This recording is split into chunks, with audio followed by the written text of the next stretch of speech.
welcome to Creative Block. We're your hosts, V. And Sean, we interview people in the creative industries about their life, work, hobbies, while we doodle jam!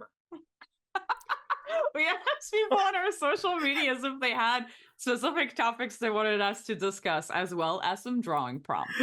Today we have with us Gerald Kaye. What's up? Hi, I'm Gerald. Nice to be here. I didn't warn them about that extreme intro, but I felt like I wanted to take the energy and boost it right in the beginning. Yeah, because you guys can't see this, but Gerald has an amazing animated background that has leveled up our energy. I feel the power's flowing through me. I feel it. It feels like I'm going through a warp drive looking at your screen. It's good though. I feel like we're in an action cartoon. We're getting into this. This is educational, but it's also going to be butt-clenchingly thrilling. Like not clenching someone else's butt, like my own butt is clenching. Gotta Sorry, make that distinction. It's so thrilling. I'm clenching someone else's butt. Yes. No, we got boundaries here on the creative block. Yes.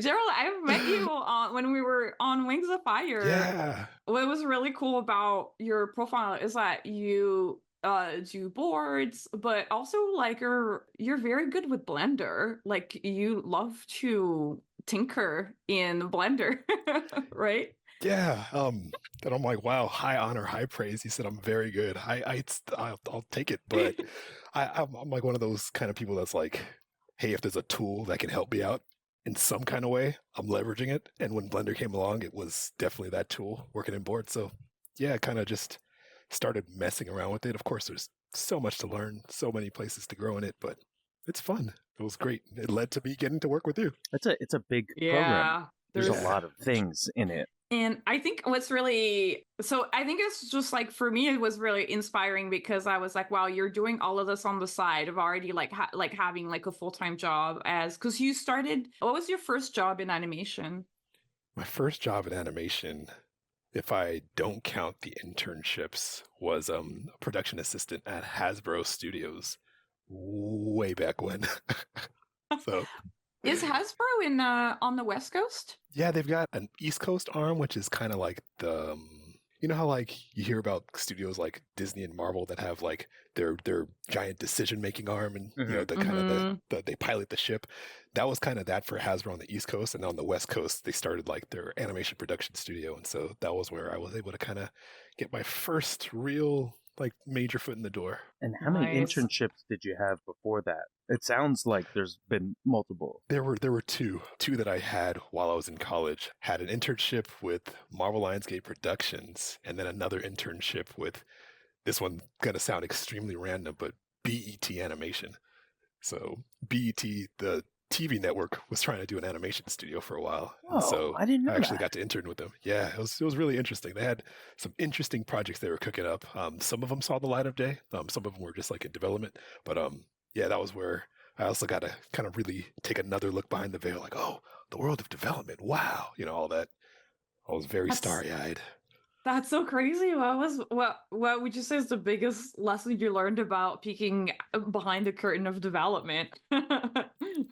I'd say one thing that occurs to me is just the volume of stuff that they were kind of going through and how active and intentional they were about pursuing content, pursuing art, pursuing artists. It was like a person that I was working with, and we could definitely like get into it in way more detail, but he was basically like always on the hunt for cool artists doing independent animation, people with shows to pitch, had like a whole folder drawer area of like just stuff that he was going through that he wanted to run up the flagpole. And it just kind of made me see like, oh wow, like they're really hunting for things when you're in development sometimes. That's the interesting thing that I think most people don't realize about development, and one of the reasons why like when students keep their work really close to them and they're scared to put it online, I'm like, yo, you got to put your stuff out there. There are people whose jobs it is to search for you if you let yourself be found, you know? Yeah, you kind of think of it like recruiters. Recruiters' job is to recruit. So like, you know, they're going to be out there daily hunting people down. So it's just interesting to kind of get a peek at that. Wow, that's so crazy. And when you say the volume, like, do you have like, how would you describe like that quantity, like that amount, that mass of?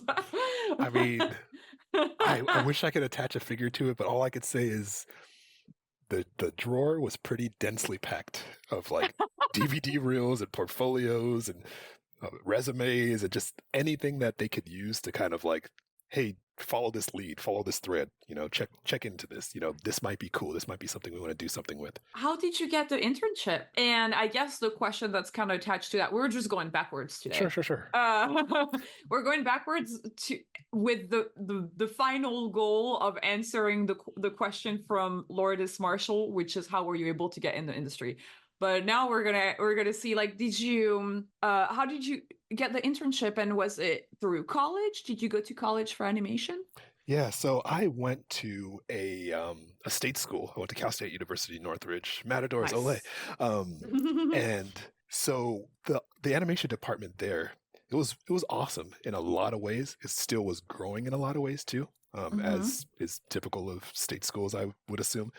But something really, really awesome that from as long as I can remember, the department head at the time, and even the new department head who would take his place or take her place while I was there, they were big advocates for internships and really getting students out there, connecting students with opportunities. So the first department head, Marianne Trujillo, she basically made a big push for all the students, when internship season was rolling around. Hey, make sure you get your portfolios together. Make sure you do all this stuff, et cetera, et cetera, et cetera. And then she would start putting our names in the hat for different opportunities that she thought would be a good fit for us, based on the relationship she'd built with us throughout the years, et cetera, et cetera. And so my first internship was at Marvel Lionsgate Productions, doing these direct to DVD, like Avengers / Hulk / Wolverine, like just Marvel properties on the screen. And she put my put my name in the hat for that. And so I had to be all professional, go to the interview, take my resume, sit there, and they're gonna interview and find out, hey, is this person, do they work hard? And so I just thank God I was able to get that opportunity. A lot of people were put up for it, and they chose me. There are other students chosen, of course, too. I wasn't the only one. And so that was the Marvel internship, and I built some awesome relationships there. Got to meet some really cool people. Got to see some extremely talented folks work while I scanned and copied hundreds of X sheets and labeled hundreds and hundreds of storyboard panels. Did work. And so that was my first internship. My last internship was that first one was like junior year of college. My last one was senior year, and it was a very interesting and unexpected kind of set of circumstances that led to it. BET comes to our school one day wanting to do a presentation, and we're like, okay, why? No one's expecting this. So it's two really awesome individuals. Dennis Cowan, who at the time I had no idea who that was, and that was my ignorance because this dude's like a legend. Dennis Cowan, and then Evan Burse, who's an awesome dude who helped me so many times throughout my career. So they come to our school, they show off basically their slate of things that they want to do. They had this really gritty, adult drama. And and most of the time we think adult animation, we think, adult comedy and things like that. They were shooting for primetime drama in animation. Wow. It was called Hannibal. It was really cool looking. They had some interesting folks attached, some star power attached. And I was like, oh, wow, cool. They showed off a bunch of other little snippets of things. So anyways, they showed off they had a presentation. They met with a bunch of students that day, and then they just kind of left, and we're like, oh, that was really cool. Well, fast forward, and they were actually looking for interns now, and that was kind of their way of getting the foot in the door. And so my name got put in the hat for that as well. So again, get professional, get your resume printed up, go sit down and meet with some folks. The folks I met with weren't even the animation people. I just met with other other hiring people. And I ended up getting that position as well. And again, that led to just many, many things. So yeah, it was the opportunities are both presented through the vehicle of my school that I went to. Nice. That's so good to hear that a school really encouraged internships and was really helping out and getting professionals to come over and really helping you guys network in this way. I'd say that both of those, because that doesn't happen for every school. So I'm glad that they treated you well. Yeah, definitely. It was a really awesome set of leaders that we had that were really mindful of that. because of their own industry experience. So they set up like studio tours for us. Can't tell you how many times we went to DreamWorks, which was awesome. As being a college kid walking around like, they get free food. What? We're just like going crazy. So I really appreciate that aspect of it. That's so funny too. That like that's like it's like the thing that DreamWorks is known the most for. Is like, they give you free food because we're hungry. We're artists and we're hungry. That's how they keep you. That's really funny. And so, how did you get the PA gig? Was it through the internship? The PA gig. So my animation journey was very non-linear, very meandery. You hear people say, "Oh, the shortest distance between 2 points is a straight line." Mine was like silly string. It was just like, woo, some crazy straw shit. I mean, that's people want the crazy straw for a reason. It's fun. It's fun sometimes to go crazy way. Yeah. So the internship the PA job at Hasbro ended up being a kind of roundabout connection back to my experience at BET. So BET takes, I interned with them in the last year of my college experience, 2008. I'm a senior getting ready to graduate. And as I'm getting ready to exit, I'm thinking, okay, yeah, I think I'm going to be okay. I think I'm where I need to be to at least get an entry-level gig somewhere. Yeah, I think this is the beginning of my wonderful animation journey. And so I leave school, and then I'm still kind of like riding high on, yeah, I did it. I made it to graduation. Woohoo. And then I get invited to come help BET work an event. They were doing a booth down at Comic-Con to really like, hey, let people know we're like serious in this animation space. So I go down to Comic-Con, and I'm, behind the table. I'm watching as, folks are like drawing and doing cool stuff, and I'm even doodling, and kids are like, I don't know who this guy is, but he's behind the table, so I guess he's important, whatever. Right. I was like, I'm going to lean into it. And so I had that experience. It was wonderful. And I'm like, oh, okay, wow, time to step into the workforce and step into real life. And I start like interviewing and meeting places, and it's like crickets. Just nothing came out of any of the opportunities that I had. Like I had a informational interview with somebody at Pixar, and nothing really came of that. I had a meeting with somebody at Nick, and nothing really came of that. And I was like, oh man, like what's going on? So I ended up doing like some gigs just in the interim, and it was like a really slow stretch where just nothing was popping off. So I ended up working with this organization called Animaction, where we went like throughout LAUSD doing animation workshops with high school students and middle school students. And so that was like kind of helping me stay in a creative flow. But the whole time I'm like studying and I'm grinding and I'm like trying to really, okay, how do I break in? Well, things got slow again, and I ended up reaching out to, I think Evan Burse was the one that also came to my school with Dennis, for BET. And he's like, well, I don't really know of anything right now, but talk to Dennis because I think he might need help on a project or something. So I'm like, okay, cool. So I reached out to Dennis, and he's like, okay, cool. I want you to come by my place. What I want you to do is help me reorganize my personal office, because he's doing art from home. And again, this whole time I still didn't register like who this guy was, but I was about to find out. So I go to his house, and basically I would spend the summer there helping him organize his home office while also discovering, oh my goodness, this is Dennis Cowan, the Milestone Comics, DC Comics legend who like helped create all these like amazing characters like Hardware and, all that stuff. Static Shock, all that stuff was That's like Milestone. crazy. And that's him. So at the time he was working on like a Black Panther, Captain America comic run for Marvel and everything. So I'm sitting there watching him like bust out like the giant Bristol board and draw. And this whole time, because again, this is like during a period where I was having so much trouble breaking in, but he's like giving me art tips and telling me, hey, have you looked at these storyboards from like Miyazaki? Like study this, draw this. He's like passing me art to trace and to practice and to draw from. And like, I'm like looking at his art books on his shelves while I'm rearranging them. And it was kind of like a creative booster shot. Like, hey, you've been in the grind. You're not quite there yet, but here's a little push to like, just keep going. So ended up having a really awesome time with him, but his wife, she was an executive at Hasbro, and her name, Kathy Page, she, ends up passing my resume along when she's like, oh, this kid hung out with us all summer. Like, hey, Aw. they're going to be staffing up for PAs soon. So I could pass your resume along and you could interview and see what happens. And so I was like, awesome, thank you. And I did that.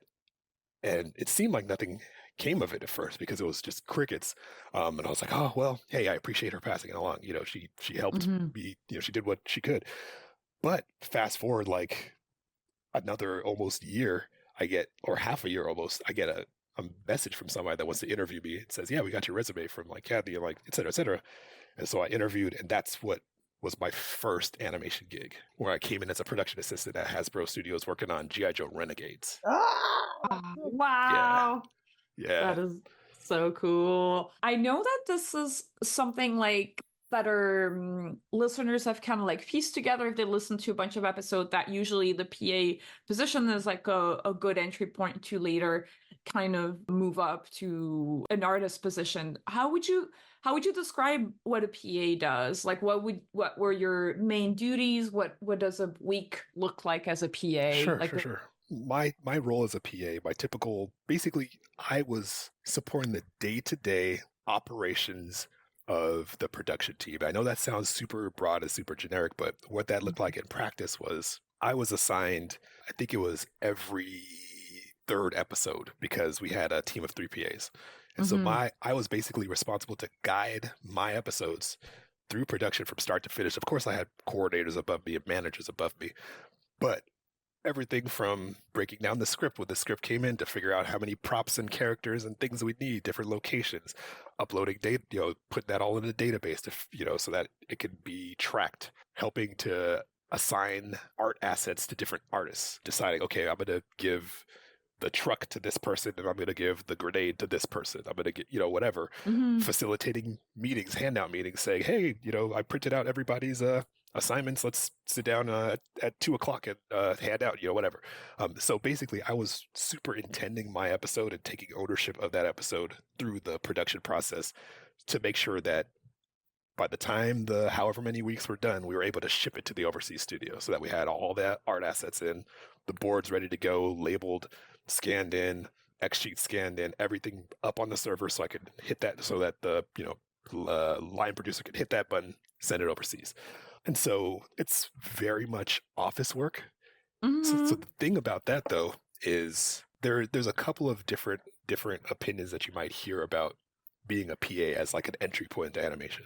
There's some people who are very hesitant and reluctant and almost kind of disparaging, because they feel like, oh, hey, if you become a PA, you'll get stuck in production and you'll never get out of production, so don't become a PA. So that's one camp. I don't fall into that camp. I feel like if you're diligent and doing excellent work as a production assistant while still being diligent to study and grow in your craft, there's no reason why you should be stuck anywhere. You can work where you can demonstrate that you can work. But the thing is, if you're a person who all you want to do is creative work and you have no tolerance for office work, it's going to be maddening to you, and you're going to be very frustrated with the fact that you're not drawing stuff. And so you have to really keep a proper attitude and perspective if that's the route that you decide that you want to take, or the route that you end up on. The perspective that I believe you should have is, hey, I'm going to be excellent, do this job excellently, support the team, learn as much as I can, because now I'm behind these doors instead of on the outside, so I can really see the machine from like up close. Leverage that, take advantage of all the resources around you. So many amazing artists that you'll be around. Like, there were so many awesome people at Hasbro that really helped me in my process as well. So I really capitalized on that. So I just feel like you really have to kind of see being a PA with the totality of what it is, so that you don't have either the wrong expectation, or you don't squander the opportunity, or you don't, in a way, disrespect the opportunity by not giving it 100% because, I'm not drawing, I feel like there are 2 opportunities at least that it affords. There's the idea that you could get into that position and then realize that you like production and you enjoy being a producer and you want to work your way up that way, or you want to use it as a way to transition over to being like a writer's PA and take, meeting notes and then become a writer, or I mean, I've seen a lot of PAs when they're on the inside, they know when shows are testing, and they're like, "Hey, can I take a test just to see?" Right. And right. sometimes they get on a show. I can more than just on one hand have I seen PAs test onto shows just because they're right place, right time. They know the right people, and they're on the inside. Right. And I will say, just in case anybody out there, on the outside, you're not in the industry yet or whatever, and you're just kind of like, oh, production, whatever. It's like, we rely on production so much. It's like not something to be taken lightly. It's like they keep things moving, and without a dedicated staff of very knowledgeable, invested people, like, we'd be wasting tons of time and tons of energy. So it's like, it's not something you just kind of dismiss off. Just like 3 background artists working on the same background, like, and they all don't have the correct like layout to make it line up with animation correctly. Yeah. It's also like, I feel like you really feel it as an artist when you have PAs that are really, really good at their job, because like, for example, like the notes they take are like so precise, and you're like, wow, this is amazing. I can just kind of like, I even forgot to write that thing down that they wrote, or like they like help you find the files, or like all of that, because those servers can be like really big and sprawling, and sometimes you, as a board artist, you start an episode and you're like, I don't know if we have these backgrounds, do we have these assets? And like a good PA is able to like tell you right away and help you find them. I feel so useless half the time when I'm storyboarding. I'm like, I'm just an artist. I know how to draw pictures. Like, please. And then like I feel like a PA like jumps in like an expert guide, like, I'll show you the way, and like they take you through the jungle, and they're hacking and slashing through the server, and they're like, I found it. Here it is. And you're like, oh, what would I do without you? Yeah. Totally. And worse is like when, there's like the proprietary softwares, or like Shotgun, and I'm like, I've never been able to use Shotgun. I don't know why. It's an interesting program. Yeah. Did you have to deal with it as a PA or only as an artist? I had to deal with Shotgun. What show is it? It was like a couple years ago was like my first time using Shotgun. I was like, this thing. Yeah. It's like the filters don't work. So for anybody who doesn't know what Shotgun is, it's basically Adobe has almost the same, has Bridge, which is almost what Shotgun is, where it like indexes all of your files, and it has a system to classify the files. And for some reason, it's supposed to have filters that is supposed to help everybody on the team find assets really fast, and it never works. I don't know what it is. It's like a scavenger hunt program, like hide my stuff, go. Like I think we're so used to Google, where like you can type things with like a typo, and Google will be like, oh, did you mean a cat in a hat? And like if you type like, I don't know, instead of cat, like you do a typo and you type it with a K or whatever, the software is going to be like, nope, I have no idea. Yeah, it does not exist. So yeah, it's like you have to be like so precise. Yeah. Oh, that's so funny. So how did you transition from being a PA to being a board artist, to a revisionist? Because that was sure. Yeah. So during this time at Hasbro, I'm studying a bunch, looking at other people's boards. I had a really awesome friend there, who he was doing revisions at the time. I went to school with him, and so he's still looking at my drawings, giving me tips, giving me advice. I took a really helpful class during that period as well while I was at Hasbro. I took a class at CDA. Jay Oliva was teaching a storyboarding class, and it was extremely thorough. And so that was like a huge benefit to me as well. I was like looking up like folks online. There's this woman who had this really awesome blog. Her name was Karen J. Lloyd, and she had this really like, hey, you're a beginner trying to be a board artist. I'm going to take you like, give you all the things you need and stuff like that. It was really helpful. Was it a blog that was on a red background? I don't think it was on a red background. It was it wasn't on a red background.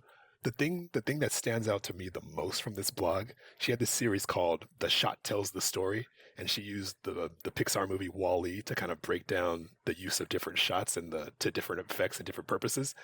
And I just remember like just soaking up everything she posted during that period as well. I was like, you're teaching me so much. Thank you. You know.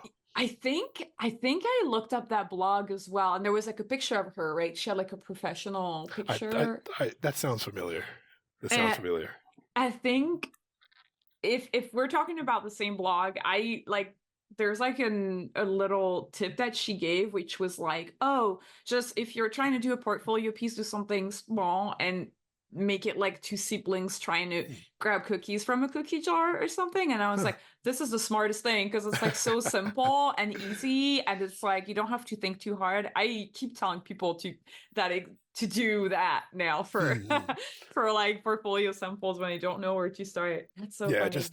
Just something about kind of like practical, simple information that, I mean, as a board artist, like on the other side, you might even take it for granted because it's like, oh yeah, who doesn't know that? But like, no, I needed to learn that, and she made it readily available. Like folks in like her and like Jay's class, even though, you know, of course he had to pay for that class, but still he was like, hey, let me break down boarding for you. Let me take you through this gauntlet here so you can understand like this whole machine, and even given like a historical perspective. So anyways, it was a period of a lot of study. And as I was approaching the end, because we were originally like, hey, you know, you guys got 2 seasons. So you're in here for 2 seasons. Good. Well, halfway through, some stuff happened between the East Coast arm and the West Coast arm, and like, sorry, you got 1 season. We're winding down. And we're like, oh, wait, no. Like it was one of those meetings where you get called to the conference room, and everyone's like, oh, are we gonna get toys? Are we? Because I remember Hasbro got like an iPod Nano and stuff, and you know, it was like a really cool place. And so we go into this meeting like, oh, what's gonna happen? And they're like, yeah, so you got 1 season. We're gonna be done after the last one, and we're just like heartbroken, everybody. And so I was kind of sitting there like, okay, well, what do I do? What's next? And I felt like with the amount of studying I'd been doing and as much as I'd learned, I was like, okay, maybe I'm in a better spot now than when I graduated. Maybe now's my time to kind of focus and make it like more of an intentional effort to get onto the boarding side. And so I kind of focused my attention there instead of like trying to get another PA gig. I was like, I'm going to really try and like go into revisions.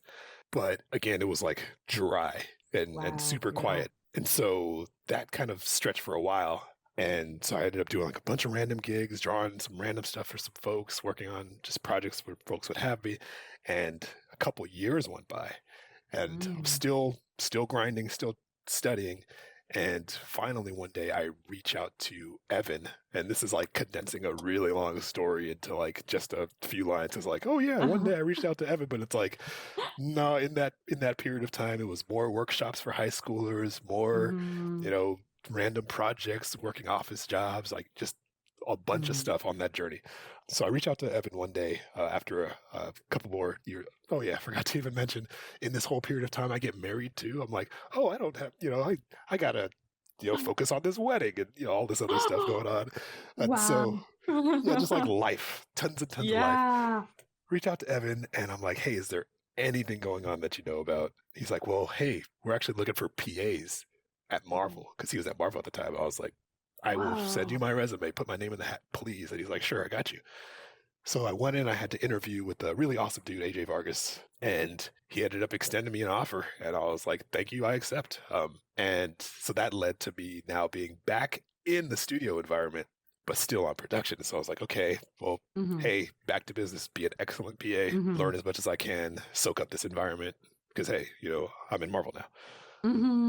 Did you notice like a difference in culture between Hasbro and Marvel, or do you feel like it was pretty much the same? It was a very different culture. Like it was, and not to say not in a disparaging way, of course. Like Hasbro was a environment that I learned a ton from, and gave me a lot of awesome opportunities and really, really talented folks. But Marvel was like, the vibe was just so good. Like there's like this sense of camaraderie that permeated from like the very top all the way down. And like on a daily basis, almost, I was interacting with folks like from across the spread, whether current and writers down to like other execs, down to board artists, down to PA. Like there was so much just interaction and opportunity to like really vibe and learn from folks. and very, very little in the way of egos. Like everyone was so chill and down to earth. It was such a very encouraging environment to be in. I would be like, oh yeah, I want to get into boards. I want to draw, blah, blah, blah. And it was always like, oh, cool. And they'd show me stuff, or like take a look at my stuff, or give me advice, or hey, look at these boards on the server, or hey, this is this folder that's going around on the server that we're all sharing with each other. Like, check this out, or whatever. So it was like, I kind of considered the period of time when I got into Marvel, it was like almost like Marvel University. It was almost like grad school for me, because I felt like this was the beginning of a huge period of growth that began even as I was a PA and before I got my first revisions job at Marvel. So I'm working as a PA there now, and I came in first at Hulk and the Agents of Smash, which is just like a really goofy action adventure show that cool people on it. And when that show winded down, I crossed over across the hall to the other side of the room to work on Avengers Assemble. And I started working with Tim Eldred. Really awesome dude. He's probably one of the people that I've worked with the longest in animation. And I've learned so much from him. And almost from day one, it was like, welcome to school. Like he just started, like just seeing the way that he directed, and then also the things that he was like, when I asked questions, the way that he would kind of like share information with me, I kind of started to like learn a whole lot there. So anyways, during this whole background period, I'm like practicing. I remember taking a look at the Avengers storyboard test on the server, and I was like, I'm going to try it. I'm going to try the board test. So I did it, and I showed it to one of the other directors there, Phil Pignotti, and he gave me some really awesome feedback. And I was like, oh, okay, I'm not quite ready yet.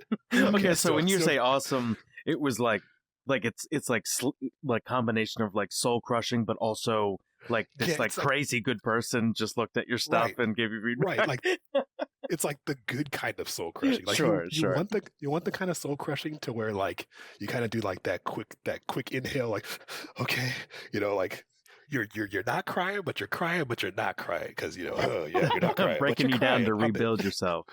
Exactly. But it was all like it wasn't like. It was never like negativity or like, I'm just going to like shred you, because I say that in contrast to prior to Remain Unnamed review that I got elsewhere at a different studio, where it was like the end of the session concluded with, yeah, I don't think you're quite cut out for action adventure boards. And I was like, thank you for your time. Yeah. That was like, it was like, drop the hammer.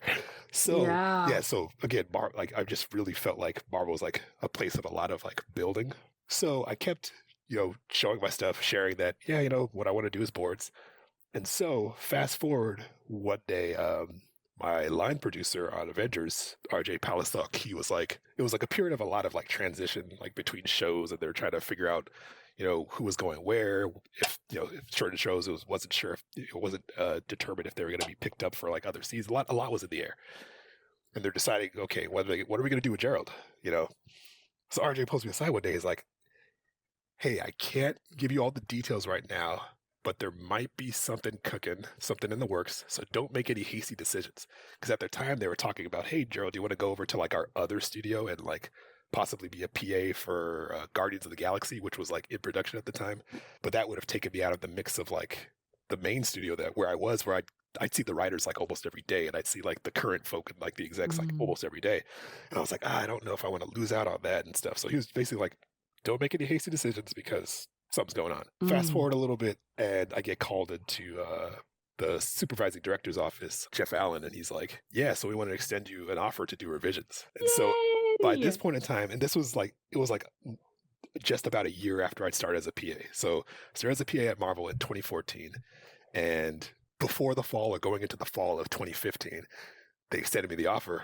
So that was on the heels of tons of conversations, putting doodles on Instagram, learning so much from folks taking me out to lunch to talk about board stuff. Of course, doing my job and doing it well so that they didn't have to second guess if things were what they needed to be. And he's like, yeah, do you want to do revisions? And I remember sitting across from his desk, right? And I'm like, so on the outside, it looked like, I am thinking this over, and okay, yes, I would like to. But on the inside, I was horrified because I was like, the pressure, like, what if I can't cut it? Like, then they're going to cut me out. Like, then I'm going to be, back out there. And all that was going through my head. But I was like, okay, you can say no. You're not allowed to say no. You're not allowed to say no. So I was like, yes, I accept. And so he's like, awesome. Well, that's great. cool. And then like he'd send me out of his office. So I just remember like during the whole period, I'm just like, okay, all right, I'm gonna be doing revisions. I'm gonna be doing revisions. You know, just all of that was like going through my head. It was like a huge rush, and I was just so grateful. It was like, oh, thank God, you know, just like going crazy. But also the pressure of, all right, like you were comfortable doing production. You were versed in production. You knew that well. Now you're out of your comfort zone. You're going to have to draw stuff. You don't know what you're going to have to draw at any given moment. I'm not sure for those of you out there who haven't seen Avengers, it's a very character-heavy show because you got all them Avengers. And almost every episode, it's like, well, can like all of them fight? Can all of them fight like everybody? Like, let's have them all fight. It's like, okay. So we have like 8 guys, and we gotta change all their outfits in this whole scene. Like, right. Yeah. And so it was like a lot of just internal, like really grappling with, okay, you know, are you ready for what you've gotten yourself into, so to speak? But that was the very long answer to how I ended up getting onto the revision side and starting out as a revisionist. No, that is so cool. Can you remember like intense notes or like hard notes or like something that was like kind of pesky or challenging or like one of those things that were like they say to do this but they don't realize how hard it is? I would say that it wasn't as much that. The awesome thing about Marvel was, and I just gotta put a quick disclaimer out there because I know that some folks listening might be thinking like, oh, Marvel, yeah, the people that make What If and the people that make this is like a different entity. This was Marvel Animation Studios, not Marvel Studios Animation. And oh, interesting. Yeah, they sound exactly the same. It sounds exactly the same, but that slight swapping of letters represents an entirely different team at an entirely different location with an entirely different culture that no longer exists. They shuttered it. And so basically I say all that to say things at Marvel ran very smoothly. Like there was a certain way of communicating, even with notes, to where you kind of avoided a lot of that, oh, I didn't realize how big this note was. It was like expectations, even on the writer's side, were in check with what they were asking for. I don't know how it was in the very beginning of the studio, you know, the first 2 seasons of the show, because I started as a PA there on Avengers after I left Hulk during the end of the third season, and then top half of the 3rd season, and then going into the second half of the 3rd season, and then so basically the first 2 seasons might have been, of course, growing pains and figuring out a flow, but whatever they worked out, by the time I came on board, notes were pretty smooth. A lot of the process was pretty smooth. I'd say where the challenge, as far as like, oh, that was a hard note, that was a tricky note, just came in growing as an artist, really, like growing as a revisionist, like doing it for the first time and bumping my head. And like, you know, how I mentioned, you know, Marvel University was a period of growth, both on the front end of, wow, I learned so much about the industry and I learned so much about animation. But also, once I got to the other side, it was like, all right, you're not perfect as a revisionist. You're not perfect as a board artist. There's so much more you still need to learn. Let's work on those things while you work on this show. So I had awesome directors really give me a lot of great feedback. One of my directors that I also worked with for a really long time became a really good friend of mine, Sol Choi, who, dude's amazing, like amazing action board guy. He ended up like really pushing me in a lot of different ways. Like, hey, you know, right now, like, hey, let's look at these poses. Like, right now you're really stiff. Like, let's work on loosening you up. Hey, let's work on these faces. Right now, it's not quite working. Let's like really stretch there. Like, I want you to try going home and like working on, you know, this or whatever. Like, it was like constant growth and a push to improve.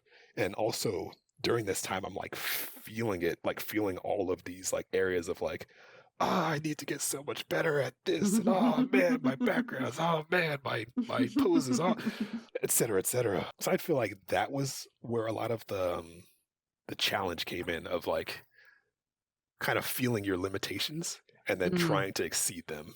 But while you're also like, don't get fired, don't get fired, don't get fired. Like that's kind of like sitting on your shoulder in the background, which I mean, that's a horrible pressure to like put on yourself or to think about, but it's like you want to do great work because you're like, you want to keep your job. So, but that's a good example. It's a good way of expressing that it's okay to learn on the job. Like that learning on the job happens. And I mean, that's something that a lot of people trying to get into the industry are super anxious about. Like, I don't already have all the skills that I need to work on the job. So what do you think ends up being the difference in between like having enough of a skill set to get onto a show versus like being on the show and like what you have to learn once you're on it? Like, is it like, do you just have to show them your potential and willingness to learn? Like, how do you assess that? I don't want to like give an overly simple answer or whatever. It's kind of tough because it's like there's so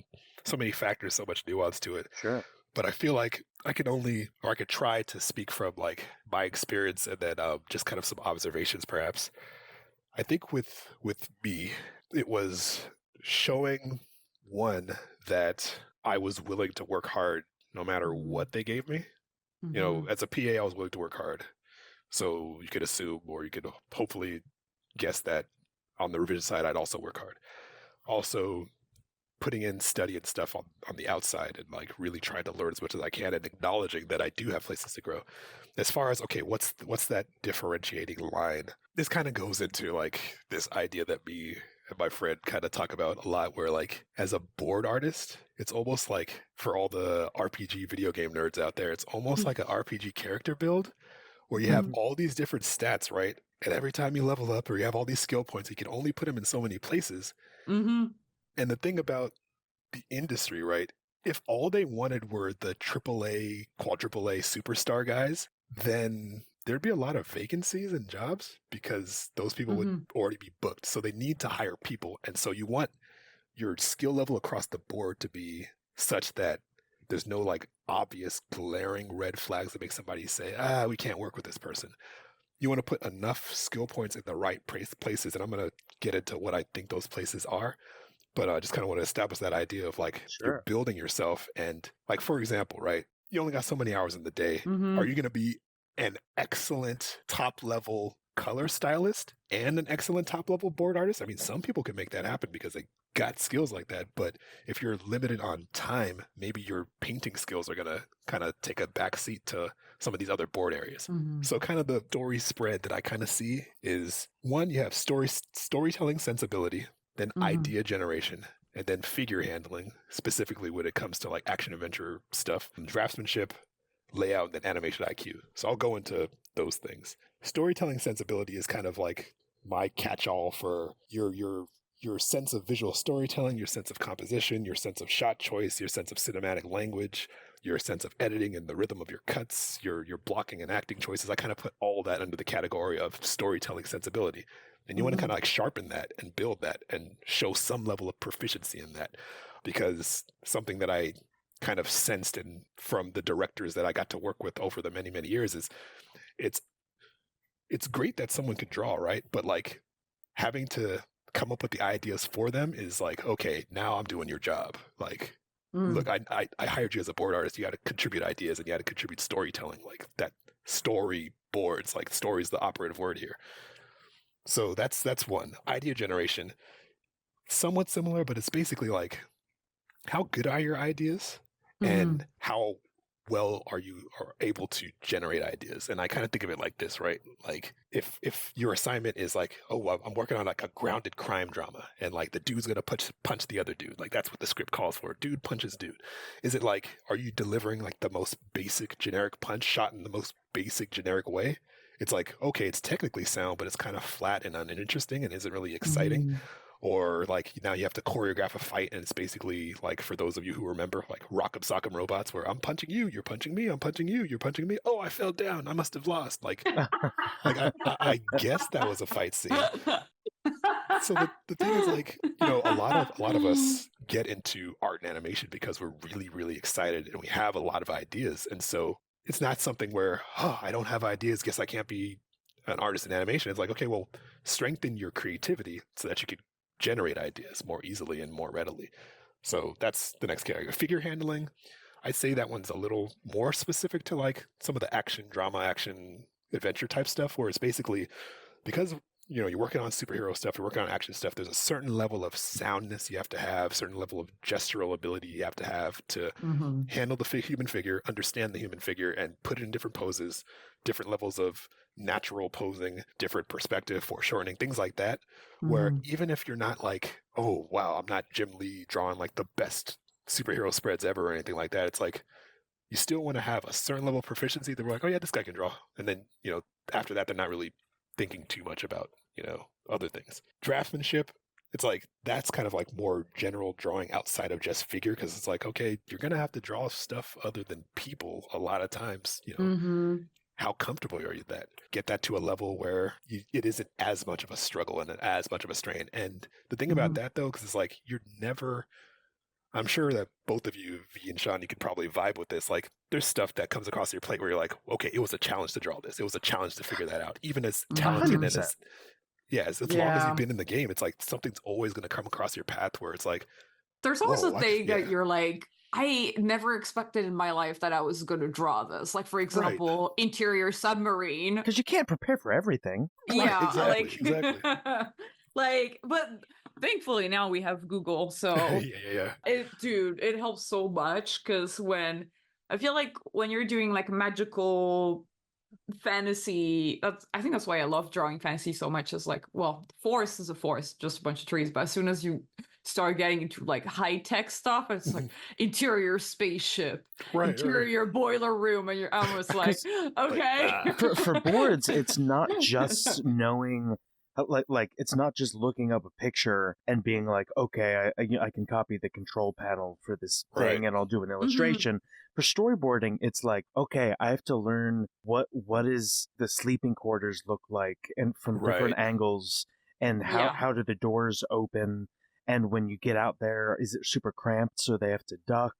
Are they like having a fight? Are they having an argument, but it's super cramped, and so they're like having a fight in the middle of a really cramped space, which could make it interesting. Like, I think that there's all these things that, like, like when they're fighting, are there pipes overhead as you walk that they could bust? Like, is that unrealistic? Exactly. And I think that what people don't realize is, like, when you get into storyboarding and you're storyboarding a new location, like, sometimes you end up doing like research and like making like a whole, like, whether it's a Pinterest board or like a document full of reference images or trying to find a 3D model of it. It's like it's like it can be pretty challenging to wrap your head around some of these spaces.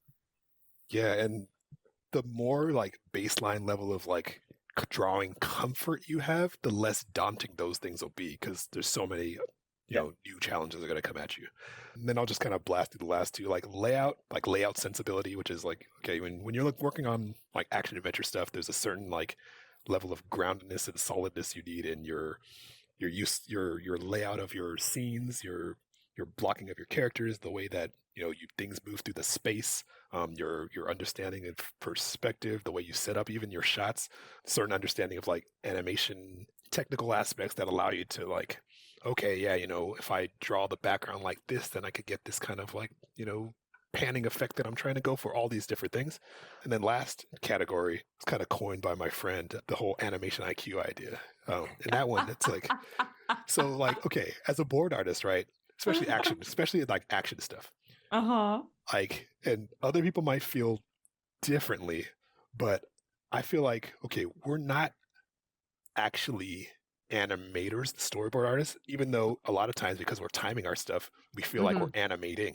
There's a whole lot more that goes into animation, of course, and I say that because I don't want to downplay the great lengths that animators go to. At the same time, as a storyboard artist working on action stuff, you want to have a certain degree of animation fundamentals and understanding, so that way your shots come out the way that you were hoping that they would. If you had, like, especially like working on Spider-Man, there's a lot of like, you're swinging around, you're doing hang time, he's floating through the air. Do you understand timing and spacing enough to really make your shot feel like he's floating and getting that hang time before he whips again, Or, hey, someone has to lift up something really heavy. Do you have a good understanding of timing and weight and spacing to really make it feel like he's hauling this thing or whatever? What's your sense of motion like? Are you kind of comfortable with understanding how many drawings you're going to need for a particular effect? And so that kind of like degree of understanding kind of is something that you can build. And there's probably a bunch of other categories and things too that you can be working on as an artist. But I feel like having a certain level of proficiency in those things is like, okay, this is someone that I feel somewhat comfortable hiring to do boards. Yeah. Or, okay, this person can come in as a revisionist. Like if if it's like, oh, this person could draw like really, really well, best illustrator I've ever seen, but they have like no storytelling sensibility, it's a huge risk to hire this person to do boards. Because they're either going to come into your office every single day asking you like, okay, like what shot should I use? How do I do this? Whatever. Or you're going to have to like, thumb out the whole sequence for them. Like, so they're going to, a hiring person's going to be extremely hesitant, even though this person's like, this person draws better than anyone I've ever seen, that type of thing. Yeah. Whereas someone who like, maybe in my case, like I was a little more rough on the drawing side, but maybe they saw promise in my ideas and my story sense or whatever. Maybe, I don't know. I'd have to kind of go back and kind of ask some of these folks what they saw. What did you see in me? Yeah, I know. I do think, I don't know, this might be a little controversial, but I feel like it's really hard to teach what you call the like storytelling abilities or like the storytelling instinct. I think for me, as somebody who looks for talent, I would rather have someone who's really good at like rhythm, pacing out their shots and making it feel like the cuts are happening at the right time, because it's really hard to teach someone when you have to cut from a scene to another. It's kind of like you kind of pick it up from watching a ton of movies and or reading a lot of manga, because I feel like when I started storyboarding, I mostly was reading a lot of manga. I feel like I read more manga than I watched TV or movies. So and that's definitely, I feel like if somebody doesn't have that particular skill, it's so hard to teach without doing the work for them, because so it's almost like a language. It's like kind of innate. So there's like the idea that you have like a natural sensibility of when to cut, but then there's also the intuition for when you go onto a new project that you can pick up on that particular show's style of cutting, because that's also different. And you'll have some shows where you really stay on a character for a long time, even during some action stuff, or you'll have some shows where you're, like, I mean, there's some shows where they're like, they have strict rules about like the kinds of perspective that you can use. There's like so many different things to like talk about and teach that if somebody isn't able to intuit some of that, it's hard to. I mean, you were talking about earlier things that like there are subtle things that if you have worked in animation and you've animated at least a little bit, that it's helpful for you to understand, like things that are as simple as knowing when to make a character's mouth open in a crowd shot. When like when you're drawing it, you might not normally think of that, and you're like, oh, the animators will figure it out, but they might not be able to tell which character when they get that shot. Maybe they can't tell who's talking, or like when the character is like meant to like does the character flip out all the way out of the shot, or do they just go to the edge of the shot? Like if you don't have them leave the shot and represent it correctly, either with an arrow or having them go off the shot, are they just going to go to the edge of the shot and then just stay there for a second, or do you want them to go all the way out of the shot and like flip out or whatever? I think that there's all these like very subtle things that like someone that might just be looking at either comics or storyboarding from the outside might not realize, that like that's just stuff that you pick up from experience of and knowing motion and what an animator needs to receive out of a storyboard. Yeah, definitely. So hopefully that kind of covered it. I know it was great. It was a little water hosey. No, that was great. I think that's really awesome. I love the way you describe how you worked on the job and you were constantly learning, because I think it's like it's nice to have a little bit of like texture and details on that, like what exactly that means when we talk about learning on the job. So I thought that was like a really good in-depth answer. Awesome. And I guess the follow-up question to that is like, what was the transition like between revisionist to storyboards? Like, do you feel like you were starting that there was a huge gap, or do you think like from revisions to boards, like it's easier than from PA to revisions? I feel like it's kind of like a mental gap more than like you're doing a lot of this. You're doing a lot of the similar kinds of things. it's just the scale increases so much, as well as the mental load. Like revisions was awesome because while working on revisions, I had a lot of processing power that was free, so to speak, with my brain being free to chew on personal projects, being able to like log off at the end of the day and just, well, I'm not thinking about that stack of revisions until like, I'll get to, act 2 revisions when I clock in tomorrow, that type of thing. And then going into boards, it was like feeling that weight of like my transition was kind of like slow and trickled, because while I was working as a revisionist, I also did some freelance boards on some Marvel shows. I did some Spider-Man freelance. Oh, so you were doing both at the same time, so it was a little overlapping a little bit. It was like I did like a few, like 3 episodes during one season and then 3 episodes during another season, and all kind of spaced out. I was kind of like managing my stamina and like drawing help and hand arm stuff, trying to like keep that together, because you're drawing so much all the time. So I kind of paced it out, and then also I was like working on personal projects on the side. So I was like, cool, this is fine. I'll kind of take some revisions here, kind of see what I'm learning, kind of put it into practice. And I remember even on those handouts, it's like, whoa, like these pages are my responsibility. Like I have to do them, and I have to do them well. And if they're not good, they're gonna have to like redo them, or they're not gonna ask me to do it again. And all this stuff. It's like the mental load just stacking. I'm like, oh man, like I gotta make it good. I gotta draw.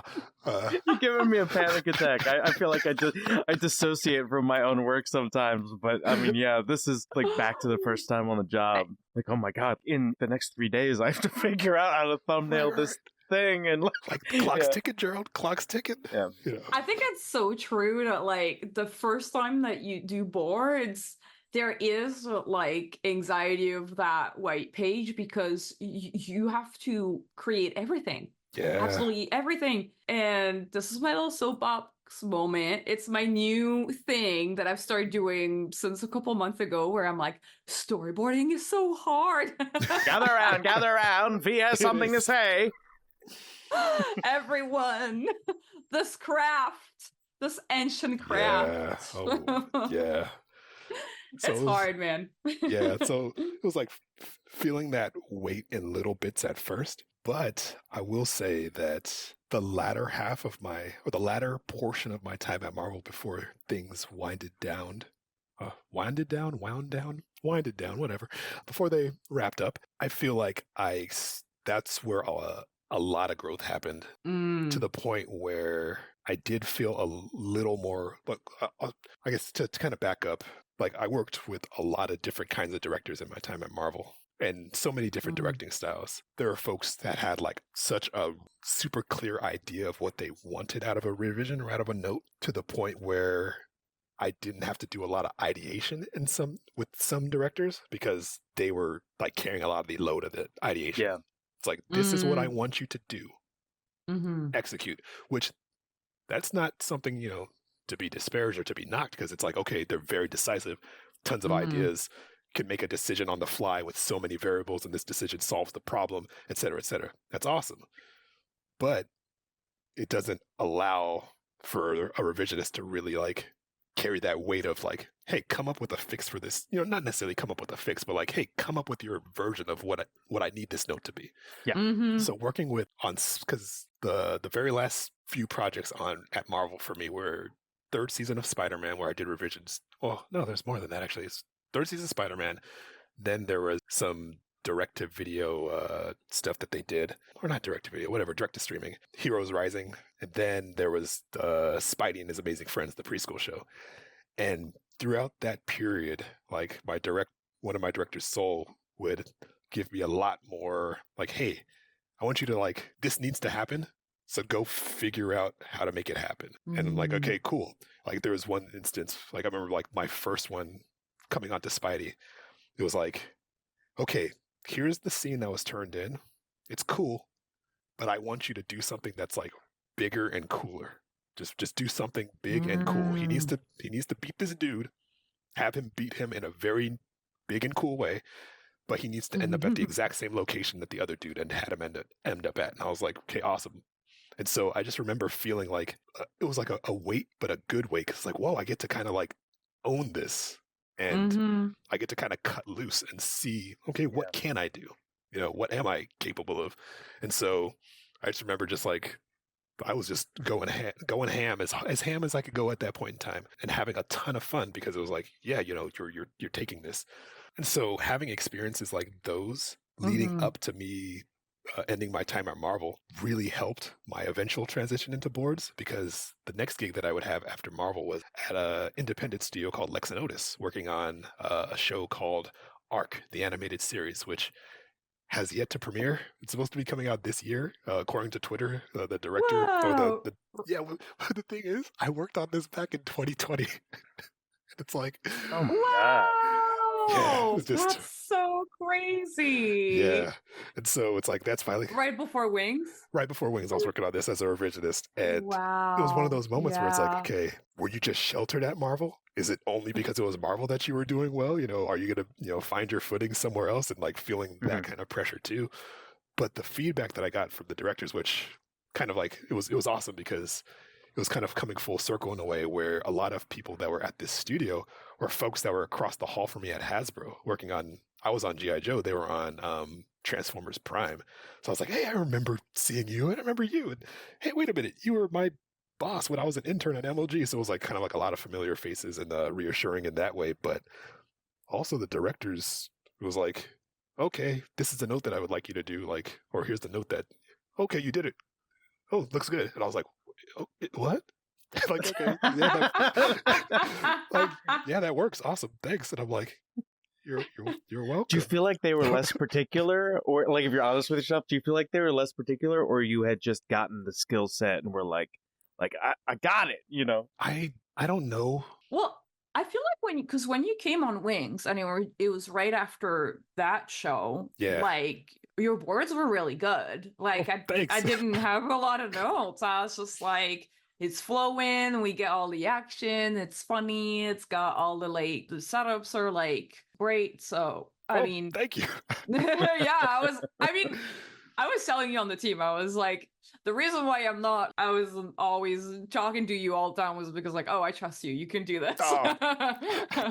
Thanks, V. That's happiness tears. You can't see them, but they're flowing. Because I feel like as a director, you kind of have to know a little bit how to manage your team, and it's always nice when you have like one person and you're like, all right, yeah, I can let you do your thing. I know it's gonna come back in good shape. That's awesome to hear. That's super encouraging. Yeah, it was like a moment working at Lex and Otis where I was like, okay, I at least learned something from my time at Marvel. I can at least walk away knowing that, okay, I'm in the industry. I'm a board artist. Okay, I'm doing stuff. So when I came onto Wings, it was awesome. Like, you know, Vaughn and Justin, you know, taking a chance on me, and both of them were super encouraging. This kind of like, I didn't get to really talk about this much earlier, but working on Wings and working with you, V, was like an opportunity to kind of do what I have kind of been slowly gearing towards all along, which is getting as close to the storytelling as possible, because y'all would encourage me to kind of like take a little more ownership of like a sequence and like, hey, make some tweaks, or if you need to kind of rearrange some stuff, or if you want to like kind of pitch us an idea, like go for it. And so I can't, of course, can't get into too much because that show never saw the light of day, but I know, kind of a heartbreak.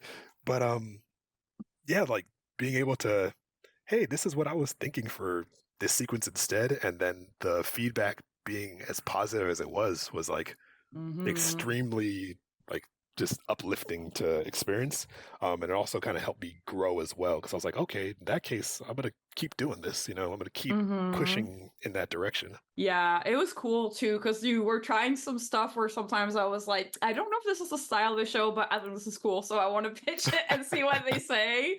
Like, you had like some really anime type sequences. I'm like, man, this is cool.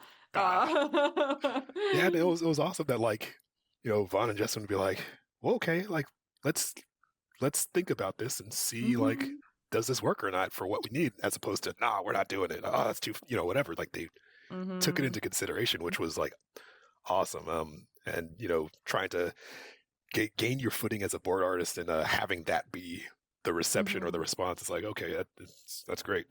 Now, as somebody on the outside of this, I see an opportunity here to talk about it's one of the first times that I've been around for an interview where I had both V and somebody that's worked with V on boards, and I'd love to like without getting into the specifics of a scene, I'd like to if you guys can recall sort of whether it's like a problem that you had to solve or some sort of like did you guys have to have a meeting to talk through something or set you loose on something? I'd like to just even if we handle it almost like a hypothetical, sure. This wasn't quite the scene, but this is kind of the thing. I'd love to get a little of how as a director, V, you would work with a board artist in this instance. Yeah, there was a scene, I remember I gave you a scene that was basically like the hardest scene of the episode. I was like, I know this is really hard, but I'm giving it to you because I think you can, because I know you can handle it. But I remember I was like, this is probably gonna get a lot of notes because it's a scene where the themes are complex and it's kind of hard to. It's going to be a difficult scene, not because just it was like a lot of action and a lot of characters and everything, but also because the themes were very complex. And the way the scene was written, I could tell things were going to have to move around a little bit just for the plot points to hit correctly. So was it like emotional beats, but like you weren't using dialogue to express? Is like you have to have like punctuation of like someone changing their mind about something or something? Yeah, it was a very complex moral qualm for the character, which made the scene really cool to like tackle too, I think. Yeah, definitely. We talked about it a bunch, and then I talked with Vaughn, the supervisor, a bunch about that scene too. And I don't know how it was like for you working on it, because you put in a ton of work in there. And I remember you had a first version, and I was like, I really like it. It might not be what they want because of the story beats and the way they are, but I think what I liked was that like when you played and pitched the scene, I was like, oh, this feels like grand and big. You know what I mean? Like the emotions were like so big. And I was like, I just kind of want to see how they react to this because I think the emotions are really cool. And like when you watch it, when you pitch it, it felt like like a movie, like a big scene. And I had to solve too, because usually that's what I do when there's a scene and I'm like, I don't think it's gonna go through exactly the way it is, but I know that we can use pretty much like 90% of the work that you did, and it's just like rearranging it. So I felt pretty confident pitching it, even though I was like, because as a director, I would rather show something that I think is in really good shape, even if it's not 100% what they're looking for, because then I can show it to the directors, like the supervisors, and be like, this is all the reasons why I really like it and why I want you guys to look at it the way it is right now, because I believe in their it. Mind too. Yeah. Like you never know what they'll be like, oh, that's a cool direction. Because I would rather as a director, I would rather take a chance on something that's already in really good shape and I think is really impactful, and with the odd chance that it might go through, even if I have a feeling it might not go through, rather than giving a lot of notes and going back and forth a bunch and then showing it. And then they're like, well, it still doesn't work. And then it feels everybody's kind of already exhausted. You know what I mean? So yeah, that was kind of my perspective on it. And I don't know what's kind of what it was like on your side, Gerald. I want to know now. So I think that a lot of roles that I've had in the past, like revisions and then doing workshops with those high schoolers and stuff like that, really when you are in the mindset of like tweaking things and improving things or thinking about how can I alter this or whatever, it kind of lends itself to boards, and especially the way that I kind of think about boarding, because for me the way that my brain is working when I'm boarding is a lot like the way my brain's working when I'm like writing a script or writing anything else. It's like a lot of those same thought processes are, functioning in the same way. What should I show? How should I show it? What needs to be there? A plus B equals C, but what A needs to be there for it to come out as C at the end? So I'm thinking about all the different like elements, and then I'm like reading through the section or the sequence that we had. And so my brain just went into like, rewrite mode. Not necessarily that I had to like rewrite the script as if, there was something wrong or something like that. That's not what I'm saying, but like rewrite as in, okay, here's what we're trying to accomplish. If I was writing this, or what elements would I need to include for it to come out cinematically the way that we're all trying to make it hit? Which it was like a challenging one because, like you're saying, V, there's just so many things that this scene had to carry. It felt like any lack in any respect, and it didn't hit. It didn't land. It was just kind of like it felt like we didn't earn the payoff that we needed to end up at. And so I just kind of approached it like, okay, how would I write? How would we write this, or what needs to be there to get there? And your feedback, and me running wild ideas, and you're like, okay, go for it, that type of thing. It was awesome because I was like, what if? I mean, this isn't too specific. I feel like I could say this. I was like, and what if the arm gets broken at this point? What if, I was like, I really want to break that arm, and you're like, Gerald, don't break. Okay, go for it. Break the arm. I was like, you're so crazy, but I kind of want to see it. Yeah, it was an awesome process that I feel like the main kind of sentiment on my end was like support. I felt like you're like, yeah, I got your back. Go for it. Let's pitch it. Let's do it. Now I know if V's ever directing me that if I want to nail a scene, I'll just be like, I break the arm. and it's like no one's even fighting in this scene. The arm breaks immediately, right off the bat. They're in the diner. The arm breaks. Just he grabs the milkshake. His arm breaks. I just love the sound of bones crushing. That's why V's always eating celery, because that's the sound effect that you use. Exactly. It just your white reminds noise. When you're going to sleep, that's your white noise, just bones breaking. I just love to feel it is war all the time. So you chose violence today. I chose violence. That's so funny. No, but I think what was cool about the idea, like what was cool about talking together is about the sequence is that you're really thinking in depth about the sequence, and it shows that you really care, and you're really trying to give it a lot of care and a lot of thoughts, and like your 100% best shot. And I think like that's such a great quality. And when I see someone that treats like the material with so much like love and respect, it's just so like great. Like you're so happy as a director, supervisor, or anything, right? Because you're like, wow, like it's refreshing too, because then it's like, wow, this makes me want to do better too. Yeah, I think what was cool on this show was that honestly it was really coming together like super cinematic and like big and stuff. It felt really big and cool. Yeah, I definitely agree with that. Yeah.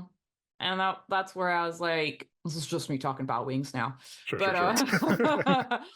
Anytime we talk about Wings is a good time. Yeah, I think it was gonna come out so good because our boards, like they were previs pretty much. So we had all the characters and it already looked epic, even though it was just like the previs. It was just the models just there. So.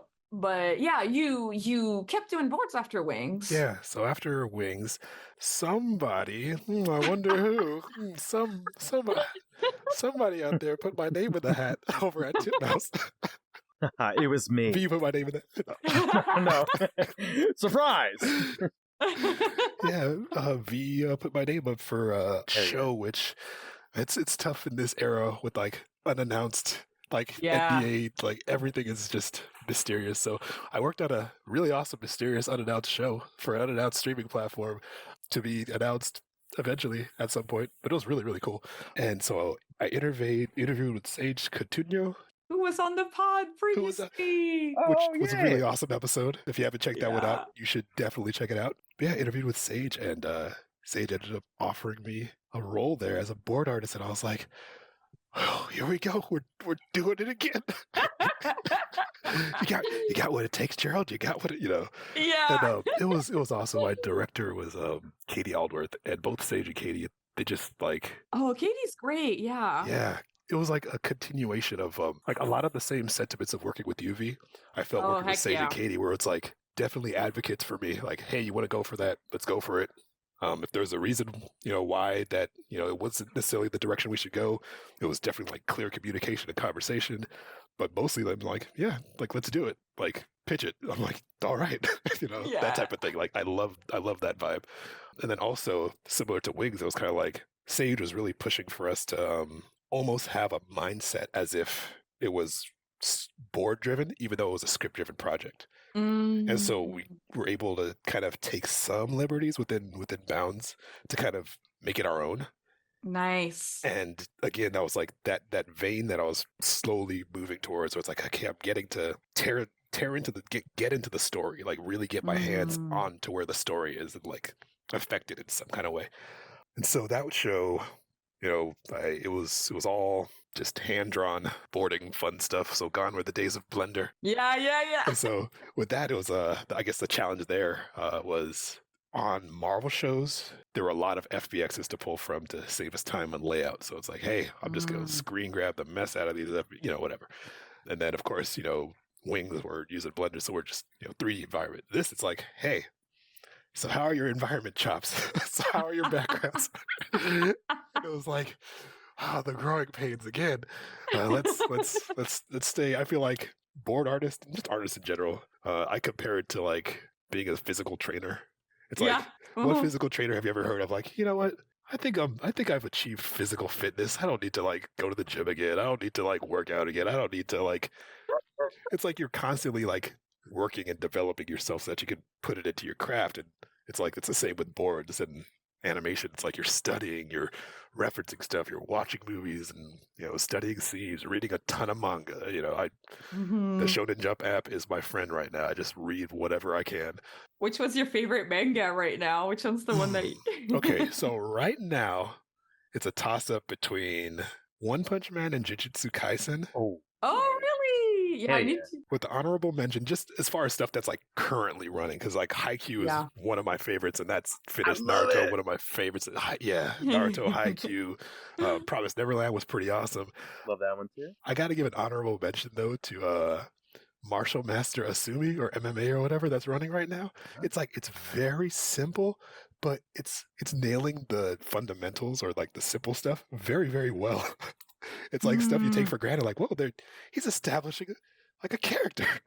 Whoa, I know what this character wants. Whoa, things like that. Or anyways. I do think that's like so great that you bring that up, because I do feel like the Shonen Jump app, what's really great about it is that now they publish all of the new mangas, even the one that get canceled really fast. Yeah, which you learn a lot from that too. Yes, 100%. I feel like you learn more from these than from the really good ones. Yeah. Like there's a little game I play with myself, like, how many more weeks does this one have? Like it's something that starts and like I'll read the first few chapters, I'm like, let's see. And then sometimes I'm way off and it sticks around forever. Like Mashal, I didn't know it was gonna go. Really like Mashal. The reason why I think Mashal lasted so long is because Shonen Jump doesn't really have a lot of comedy right now. Right. So if you do something, and Mashal was really smart in the sense, it's kind of like One Punch Man but fantasy. Yeah. Which was fun. Yeah, I just like, I don't know, the humor. I love this kind of humor, which is just so silly. So, but I think the first chapter was the strongest chapter though. Like afterwards, it's like maybe you have one joke in the chapter, and I'm like, where it kind of gets a little too just, hey, we're showing we're action, that type of thing. Yeah, but it's so I felt hard. that too a little bit. But yeah, it is. And yeah, definitely like as I sit here, my armchair manga publisher self, like, oh yeah, I can tell who's gonna make, like, no, they're doing hard work. I totally get it. Yeah, so working at Titmouse on this project was again another opportunity to stretch and push and storytell in a lot of different ways. And I'm super excited for you guys to see it. I just don't know when they're gonna reveal it. I'm like, come on. Yeah, I'm surprised they haven't like revealed it yet, because it's a big IP too. Yeah. I feel like we can. So let's see. Now I'm gonna do a little scan through the questions to see how much we've already covered. Yeah. While you're doing that, I want to quick shout out the fact that you make music too, and I just wanted to get a tiny bit of background in like how you started dabbling in that. If you've ever combined, you know, do you combine it with your cartoons? Is it a strictly separate hobby? Like, what's your relationship with making music? All right, so our tale begins many, many years ago. I grew up in an environment that was very full of music. Like, okay, both of my parents are immigrants. They come from West Africa, Liberia. And so growing up, it was a common thing for just like the speakers in the living room to be bumping like some West African music or something like that.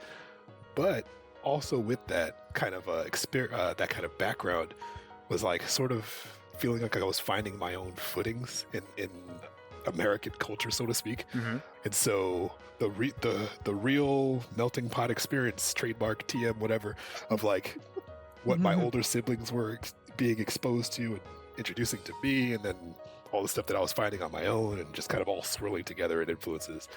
In Northern California, where I grew up, the school district I went to, it was a public school, but in many ways, it was almost like a performing arts school. If that, it's like they had so many resources, and they were so invested in arts and music and stuff, like that it was a real blessing and privilege that I know most schools don't have access to. Like, I remember in middle school, that's where I kind of started music in earnest, where I chose to do saxophone for my time throughout middle school, which I also played saxophone. Oh, hey! That is so cool. Yo, it took a lot of pleading, because for a little while I was a little kid, you know, a little freckled, nerdy white kid with a bowl cut playing clarinet with my shirt tucked into my pants. And let's just say, it didn't go super well. It just didn't like it wasn't playing to the.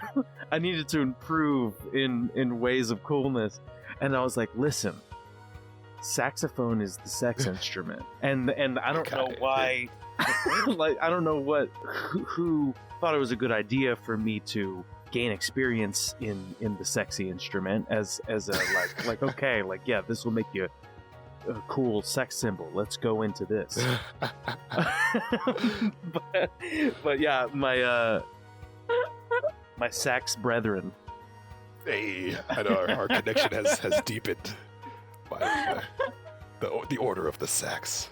Yes, the brothers of the reed. That's so funny. I didn't know you played saxophone. I played. Either of you. I played piano and then clarinet cool. and then saxophone, and then I got guitar, and I was like, oh, an instrument that is actually featured in music that I listen to outside of school. Oh, okay. Maybe that'll be easier to continue. Yeah. Wow. Yeah. So I did saxophone throughout middle school or whatever, which in my school district was 4 years, because 5th through 8th, instead of like some people I know their middle school is like what, 6th through 8th or 5th through 7th, something like that. Anyways, so as I was going into high school, I was like, I love saxophone, I love music and all this stuff, but in order for me to stay in band, I have to take this very particular lunch period, and my entire schedule is going to be built around the fact that band is at this other period over here. I don't want to leave all my friends. No, I'm not doing it. And so I ended up not doing saxophone in high school. And so I was like, okay, was that the end of my music journey? Well, lunch almost thwarted your music journey. Just like straight up lunch. Seriously, I was like, I want to kick it with my friends at lunch, you know. But one day, friends who sailed the 7 seas were passing around this disc in high school, like freshman year, and it was had all these programs on it. I remember when it was my turn to receive this legendary beloved disc. CD-ROM. It was. I popped it in. I'm like, okay, I don't know what this is. This looks weird. Okay, whatever. Oh, what's this program over here? It was called Fruity Loops at the time. So I'm like, okay, Fruity Loops, and I install it, and it just kind of made sense. for those of you who might not have any idea what Fruity Loops is, nowadays it goes by the name FL Studio. And it's a digital audio workstation where you can use for like recording live instruments or doing MIDI stuff, and VST plugins, and all sorts of stuff. You can make all kinds of music, whatever you can imagine. You could probably make it in there. Well, this was like version 3.1 at the time, so very, very early days. But I got that disc along with StarCraft Brood War, which almost caused me to fail out of so much. Let's go. I played so much StarCraft. I played a lot of StarCraft too. Saxophone and StarCraft were that's very funny. So to all the young folks out there, don't give your life away to StarCraft, because you gotta focus on your art, focus on your craft. Yeah, I was like, those Zergs made me want to draw so bad. I was like, I want to draw little fucking gross bugs. All day, yeah. So I started messing around with that program, and the thing about it is, like the only instrument I knew how to play was saxophone, and even that I kind of been moving away from since I wasn't doing band formally. But FL Fruity Loops allowed me to still make music by drawing music, because there's this thing in it called the piano roll, where you click with the mouse to place notes. And so if you're patient and you don't mind sitting there for as long as it takes, you can make whatever you want by just drawing out the music. And I was like, oh, this is perfect. I'll draw music. And so that was kind of the beginning. And so throughout high school, I made like hundreds, thousands of songs, like everything from like tiny little sketches to like full-length things. And I was just like soaking up music. And just to kind of go back a bit, like I'd always been a huge fan of video game music in particular. Mm-hmm. Even though like my tastes were eclectic, I'd listen to basically anything that sounded good. I think video game music probably connected with me, especially because I always kind of sucked at remembering song lyrics and being able to like identify them in real time. Mm-hmm. But I was a lot better at like holding melodies in my head and being able to remember like just how things sound. So I started just making songs. And, you know, during the high school years, this would have been like early 2000s. What's it called? Overclock remix. OC remix was like, you know, becoming a thing. And so I'm listening to a bunch of stuff there, and I'm like, oh, I'm going to make something that's going to get on OC remix. Never made anything that got on OC remix. You know, but it was like a period of just like really letting that part of my creativity not die. It was like, oh, another chance for it to kind of go on. So through the years, continued to do that. Started to get introduced to a lot of like really awesome artists. Like I remember being in high school, and I think that's when this one OC remix submitter who goes by the name Schnabubula, his name was Samuel Asher Weiss. I got introduced to him back in those days, and I was like, wow, this person's on a whole other level. Like, then another thing that I would do is just kind of like memorize stuff. So listening to things over and over and like just committing it to memory. So fast forward to like, you know, college era, and I'm like still making music. After college, I'm like, you know, maybe. Oh wait, no. What happened was my friend asked me to make music for his indie game. It was like an indie fighting game he was building in Mugen. I'm not sure if you guys familiar with Mugen. I don't know that one. Is it like RPG Maker, or is it like? It's like RPG Maker, but for fighting games. Oh, I see. Gotcha. Yeah, so he was building a fighting game in RPG Maker, and I remember I was hanging out at his house one time, and I was just kind of like beatboxing and like messing around with like the song that was playing at the moment, just kind of like doing like my take on it. And he was like, oh, it sounds kind of cool. So I remember going home and just kind of like making a full-blown remix of the song, because I was able to remember what it sounded like.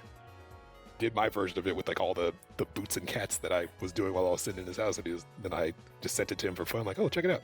And he was like, well, that's awesome. Like, do you want to do like more songs for this? And you know, it wasn't like a big production or anything, but it was kind of like, okay, cool, why not? It's a nice, fun project to do. So it was a game called Rumble Pack. It was a 2D fighting game he built at Mugen, and I just made the soundtrack for that and eventually put it up on my Bandcamp, and it's like, okay, cool. Then fast forward a bunch of years later, and I'm just on the internet, and I found the instrument samples from Kirby's Dream Land 3, which is like one of my favorite games of all time. And I'm like, whoa. And at this time, I was listening to a ton of like indie kind of chiptune style artists. This is before like the term digital fusion, digifu, really kind of started to come into being. But they were basically doing that stuff. And there's this net label called Ubictune where I would just like eat up all their releases. And so when I found this Kirby instrument pack, I was like, I think I'm gonna like make an album out of this. Like I'm gonna make a bunch of songs that are inspired by like Kirby. And so I did that, and that was like my first kind of like, all right, I'm making an album, guys, like that kind of thing. Wow. Yeah. So I just kind of kept it up over the years, and most recently, after I finished up my project at Titmouse, I was like, all right, there's something that I've been kind of cooking and sitting on for quite a while. Let me finish this music project that's been on my mind for like the last 10 years. And so I worked on this album called Cairn.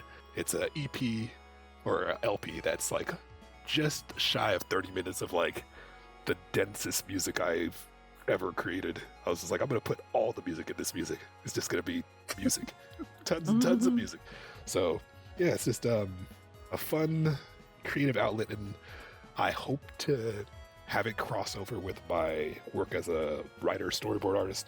There's like some stories that I'm developing or working on or thinking of that I'm like, oh, music would be, perfect in this way to supplement it here, and, all these things. So it's definitely something that I hope to be able to use in that capacity one day. Every once in a while, as a storyboard artist, sometimes you get a chance to pitch a song. If you ever get an opportunity, try it. So I some royalties. I would love to. Yeah, I would love that too. Yeah. No, that's true though. I feel like those, I guess it depends on the show, but like these kind of more like board driven shows, like there's definitely room to like pitch that. Which have you, when you say like as a writer, board artist, and musician, and you're trying to think of like how to make these like crafts combine, do you have any kind of like idea what form that would take? Are you thinking more like video? Are you thinking like games? I honestly am not sure what form that's going to ultimately take. I will say that like my first passion is like when it comes to art, storytelling. It's kind of the reason why even though I love games and I'm way more invested in games than maybe I have any business being, the reason I didn't pursue games is because I feel like with film and animation and TV and all that, it's like story's still at the forefront. It's like right. It's like the reason why you're here at this experience to watch this thing is because you want to experience and receive the story. Whereas in games, even though people are pushing the boundaries with storytelling, and even though stories are very sophisticated in games, people primarily are still, for the most part, very general broad strokes here, going there for the mechanics, for the experience of playing the game. For that reason, sometimes the story can take a back seat or not get the same amount of attention. And so that's why, like, whatever I do, I still am drawn to story first, drawn to film first, drawn to TV first. And even particularly with TV, it's like the kind of story, like the stuff that inspired me a lot when I was really young and moving towards animation and not knowing that I was moving towards animation was the stuff that was story driven, but also like long form. Like, most anime series that you watch back in the day, it was like, oh wow, this is like that 26 episode series that ends and it's got finality and there's an arc, and you feel like this journey and this growth. I remember when I was really young always being slightly more disappointed with like the serialized shows. Not that I didn't enjoy them, and not that they weren't hilarious, or not that they weren't really, really, great, like well made. But I always remember just like wanting that sense of finality that comes from like some of the more narrative centric experiences. So I think that's a direction that I always want to move in. And so hopefully, my interest can kind of cross over in that regard. Yeah. That sounds great. Yeah. So, while we were talking about music, I scanned through the questions and I'm giving a quick shout out to Puzzle Glom, Tashmon Dimps, and Ink KG further questions. I feel like we kind of covered them through the interview so far, but there's some other really interesting questions that I want to get to. Sure. Our patron Mallard asks, as someone who has worked on many superhero shows now, what is your stance regarding the perception of superhero fatigue in the current entertainment landscape? So, commentary. Interesting. Okay.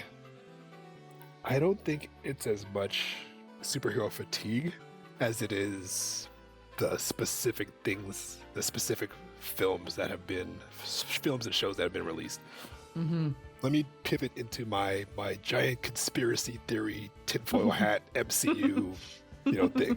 So as a spectator, because even though I worked at Marvel Animation and I'm not a spokesperson and get out, disclaimer, whatever, even though I worked for them, there was still a very great degree that I was removed from what was actually going on at Marvel Studios, the gigantic entity. So there's so much that I don't know about that regard. So that's kind of the baseline for how I'm going to answer the question. As an outsider looking in, I see it like this. They built like a 10-year franchise of like all these characters and building up to like this huge event, right? And it's like Infinity War happens, Endgame happens, and it's like, wow, we closed out this 10-year history. If I was an executive and I'm sitting there, it's like, that was a success. That was also a ginormous risk, right? Because at any moment, one of these stars could have done something in the public sphere that that destroyed their reputation. Their fees and wages are going up because now they're on board for this long. They want more money, blah, blah, blah. So it's like you're weighing all that. This is, me just how I kind of see the equation. And so, okay, what do we do to pivot into the next era? We need to let everybody know that any one of the characters we show you could be a star. Any one of the storylines we present to you could be, whatever. You don't need to, we're not building up to anything in particular right now. Is kind of like how phase 4 started out. And so I think that set the tone for what people are experiencing as superhero fatigue might just be lack of investment because there's no overarching, like the stakes haven't been given to us. Right. Like, oh no, the multiverse is going to be destroyed. Like, but why do you care about the multiverse right now? You might not really care yet. But that might be by design because of the risks of committing yourself to build something for 10 years and all the things that could go wrong. So that's just how I see it. I don't think it's fatigue because I feel like, Spider-Verse, people love it and it was good. If it came out and it was good, people would love it. And, doesn't matter that, oh, another Spider-Man movie? Like, I don't think anybody really felt that way going into that film. So hopefully that answers your question. I think that's a great answer. And I think it's like an answer that's like not really talked about out there that much, Yeah. I wonder if you have some thoughts about this one. So from Instagram, Captain Mycelia asks, how's the industry changed since you first entered it? What are some standout attributes you've noticed since you've been in it? Okay. This one, I remember seeing this on Instagram and I actually kind of prepped a little bit of an answer. Ooh, heck yeah. So here we go. I've worked primarily in action adventure. It's like, okay, how would you define action adventure? I'd say it's like predominantly narrative-based, kind of script-driven stories that have either action or fighting or chase, pursuit, traversal as like a main driving element or a main factor in the entertainment or whatever. Not that there's no humor, not that there's nothing else, but it's like the main draw of action adventure is like, oh, they be fighting, they're gonna fight, whatever. So with that said, there are some things that I noticed. First, a number of years ago, there was an action adventure contraction. I remember going to an event even. I was at this event, was it 2016 or 2017? Possibly around then. And it was like a creative forum type thing. And I remember there were some executives there from different studios. And so I was like, I'm going to ask them this question because growing up as a kid, like action adventure is one of the things that got me into animation in the first place. Like I love just that aspect of things. So I asked the panel, like, hey, I'm noticing that there's a lot less action adventure shows these days. Like, is there a reason why that is? And they didn't want to flat out admit that they were less interested in it, but they basically were sharing, yeah, we're looking more for, things with basically more along the lines of action comedy and other things like that. So action adventure was contracting for a while, and it seemed like, Avengers and Spidey and shows like these, like, you might point at those and say, but look, it's right there.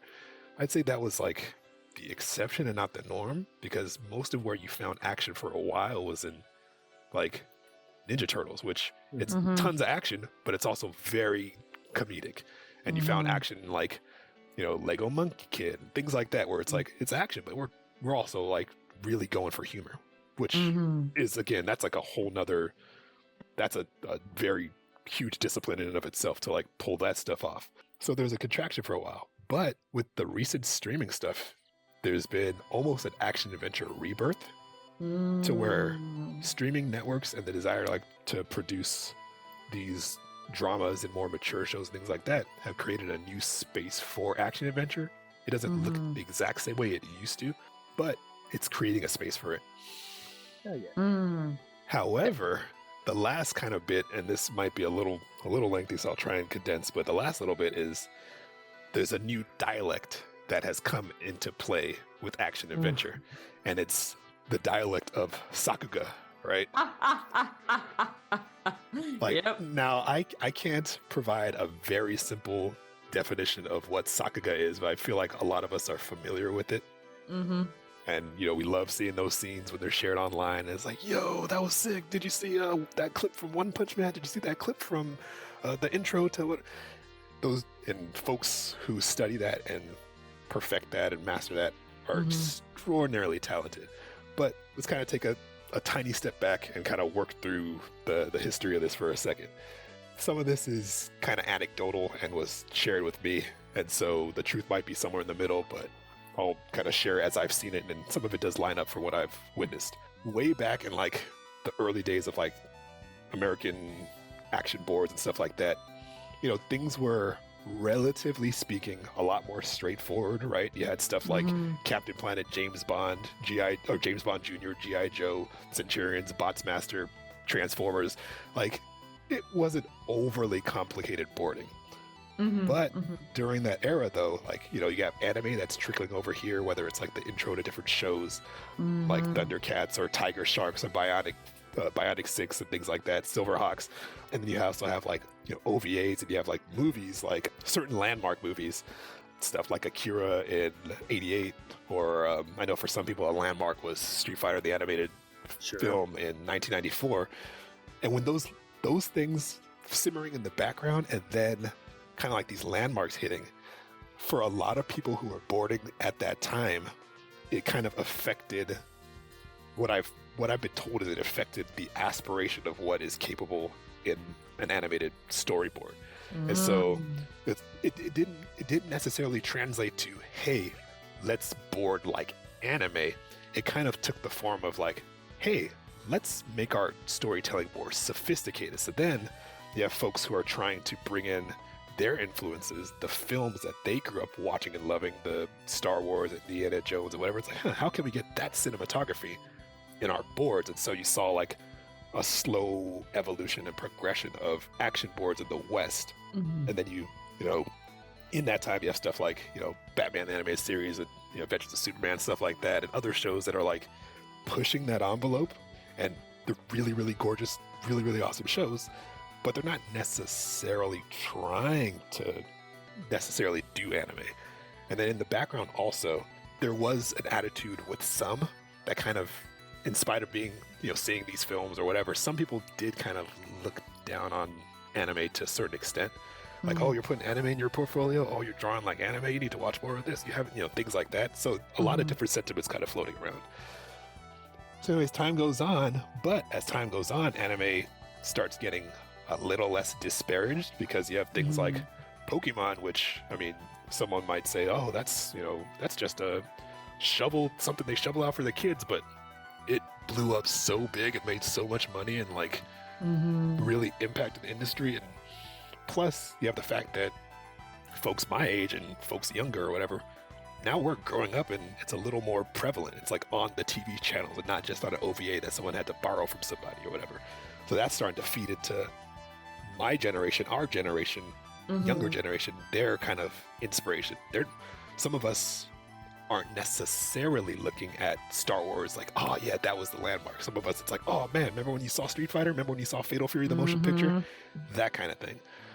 So fast forward, and now you have, we're in the early, Fooly Cooly, drop it in like 2000. Yeah. You got like Gainax and Bones just putting out hits, Eva back in like the late 90s, like all this stuff. Where were you when you saw Red Line and wanted to create animation?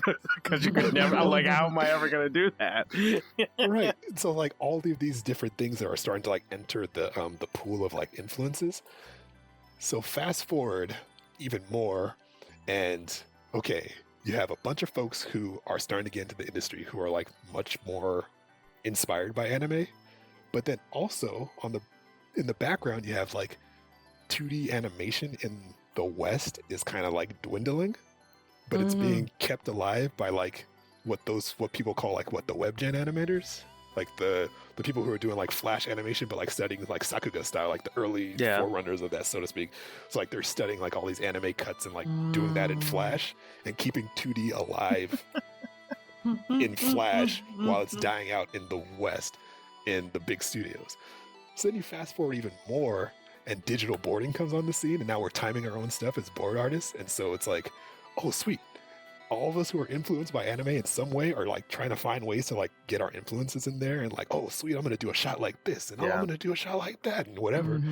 Meanwhile, like these web gen Sakuga guys are like still cooking in the background.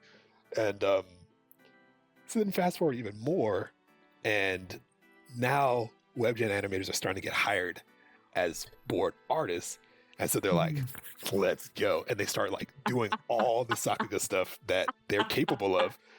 And the thing is, it's kind of like music, where some forms of music, some styles of music kind of come to the forefront because they're generally recognized as cool. And with the Sakuga elements, it requires so much skill and talent. So it's not to detract from them at all. But it also really connects with an audience. I know that when I see it, I'm like, yo, that's cool. Yeah. And so because it's connecting with an audience, because we're seeing it and it's cool, because you have now at this point in the game shows in the West that are not ashamed to say, yeah, we're anime inspired. Like Last Airbender, Korra, totally Spies. Like they're doing the anime thing and not ashamed at all. So fast forward to where now in action boards, it is very common to see elements of Sakuga, whether it's impact frames, Itano Circus, Utapan cubes, that whole chunky lightning thing, the whole zip, zip, zoom speed thing as you go away from the camera. And it's they used to call me Chunky Lightning. No.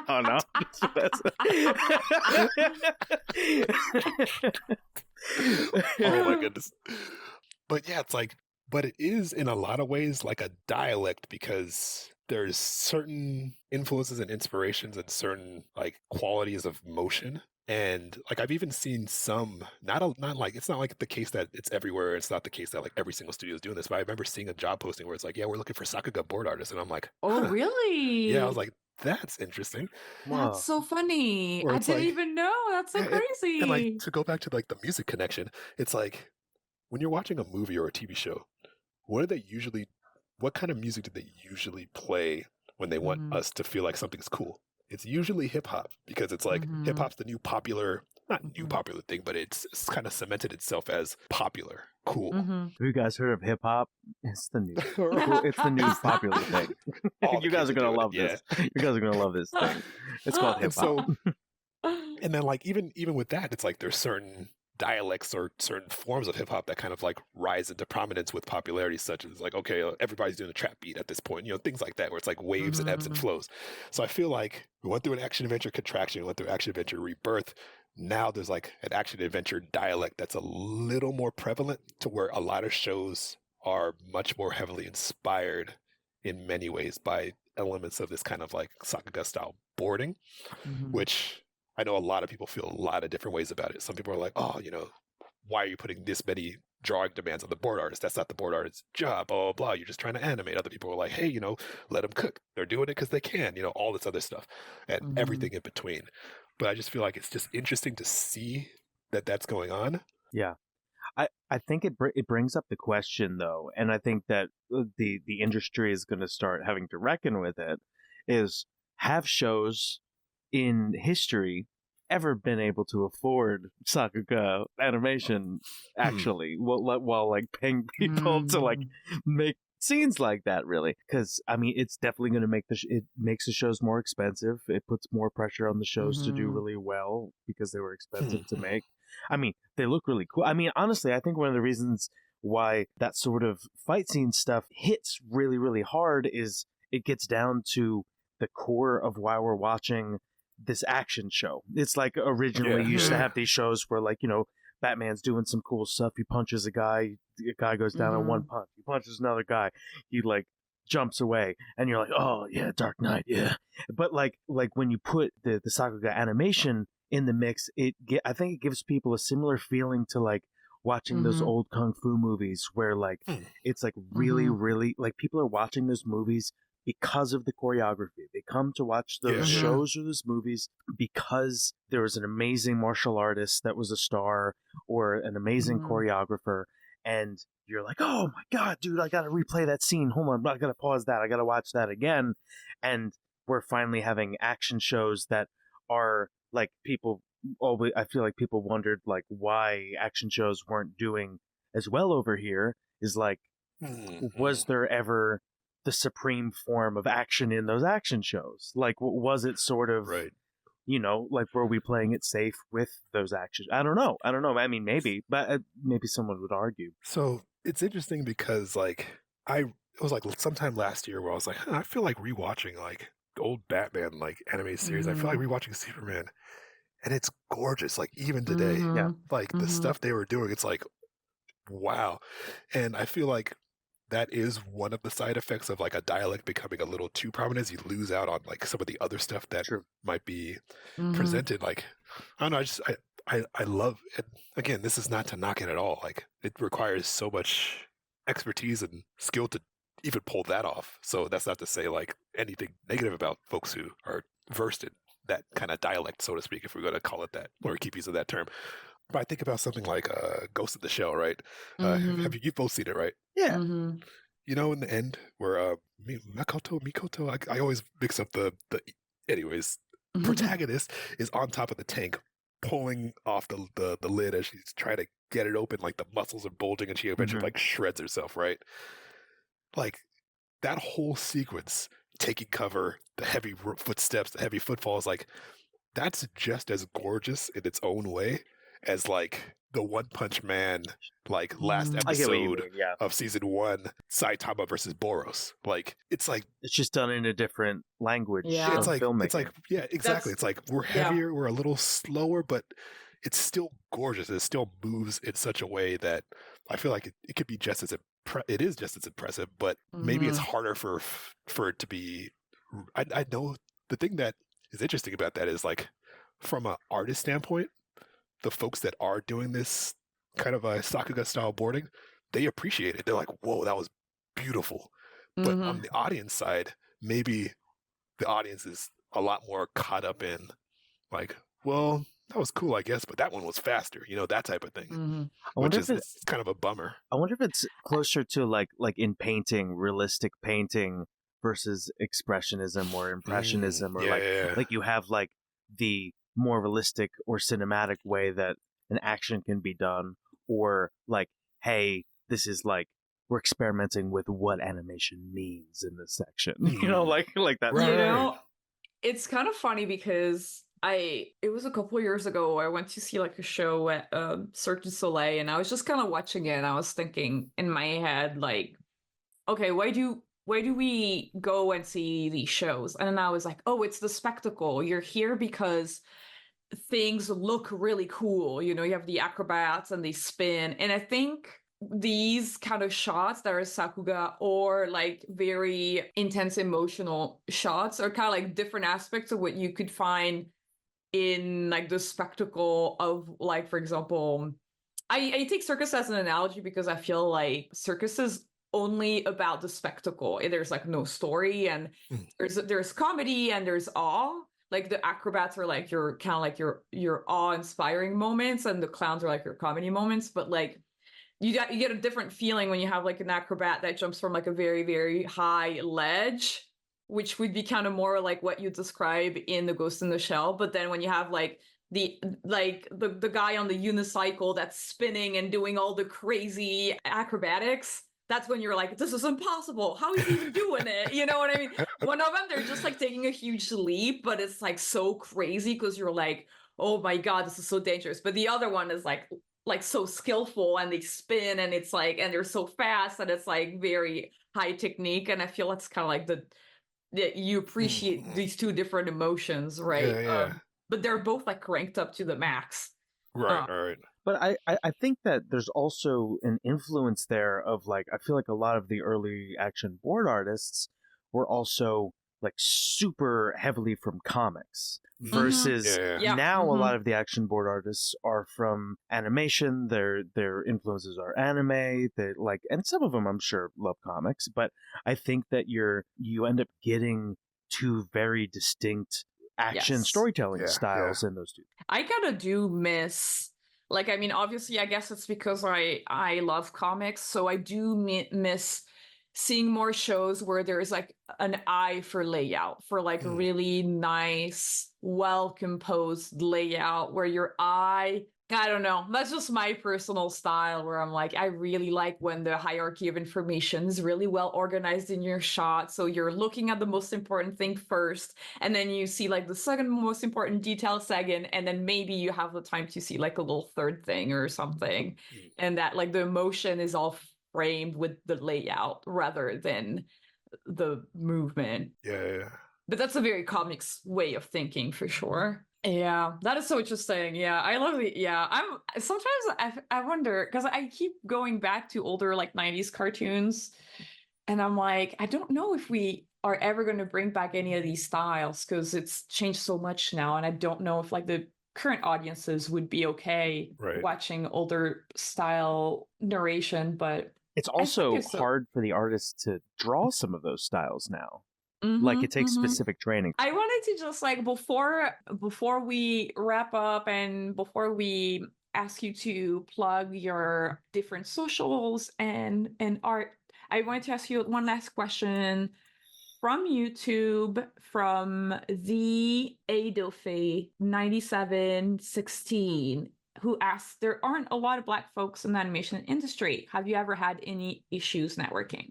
So in my experience, and maybe this can be an encouragement to you, I actually came across and have worked with quite a few, and there's quite a few that are in very prominent positions, quite a few that have worked like across age range. I've worked with folks much older than me, much younger than me.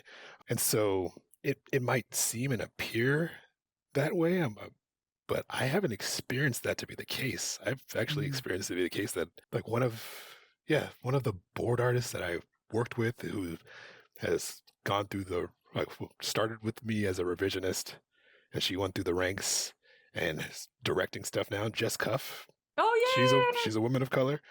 She's gonna be your guest on our podcast soon. Yeah. Y'all are in for a treat. You know, folks like Jerome Moore, the Copeland brothers, Chris and Justin Copeland, Alan Caldwell. Like, there's so many that I've like worked with, and so yeah, I'm curious. I guess, I mean, too bad this is not super interactive. I'd be like, why is it that you feel that way? Or what have you seen that is giving that impression?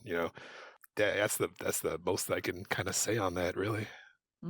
Yeah, that's a great answer. I do feel like it might be because there's like less features on like in the media, so that it gives from an outside perspective like an impression that there's not a lot of Black folks in the animation community. But it's great to hear your perspective on that. Yeah, what I will say is, from my perspective, there may be less Black folks in comedy animation, and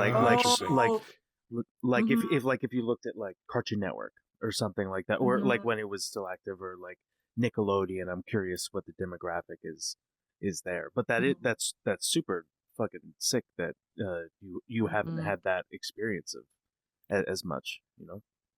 I'd say that it's interesting that you bring that up because that like the action adventure versus like comedy like divide sort of, and I feel like action adventure with relatively few exceptions tends to either A, fall under the radar, or B, stay out of the public zeitgeist. Oh, interesting. A lot of people connect a lot more with the comedies, the action comedies, than they tend to. And this is just, my anecdotal observations. But you have something like, okay, Avatar or Korra that like really hits big with the zeitgeist, has a large fandom, people connect with it, doing a ton of fan art, things like that. But then you have something like let's look at some of the Marvel shows, for example.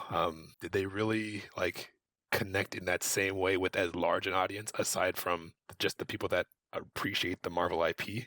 Were people engaging with Marvel Spider-Man to the same degree that they engage with like Craig of the Creek or Rise of the TMNT or things like that?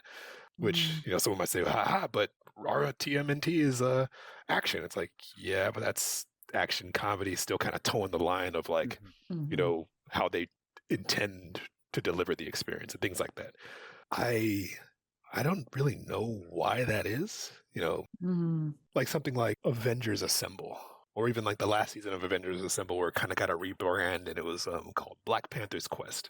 It's like, why wasn't that as broadly engaged with as some other shows? Is it that comedy gives you an easier emotional in to connect with the experience? Is it that action is kind of seen as more childish or kids stuff? Like, oh, it's just some action. I don't know, because you look at the artists behind it though, and it's like they're doing like AAA plus work.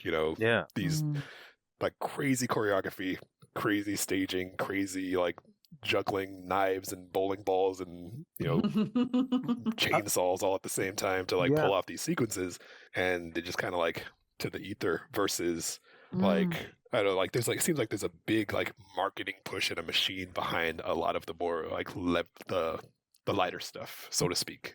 I think you're probably right. I think it's probably like just even in tone, like there's like whether it's the particular network or the section of the network that is pushing it, or the streaming service, or whatever it is. But yeah, there's something there. I don't know what it is. I would be curious to see if there were like studies to see why people watch what or whatever.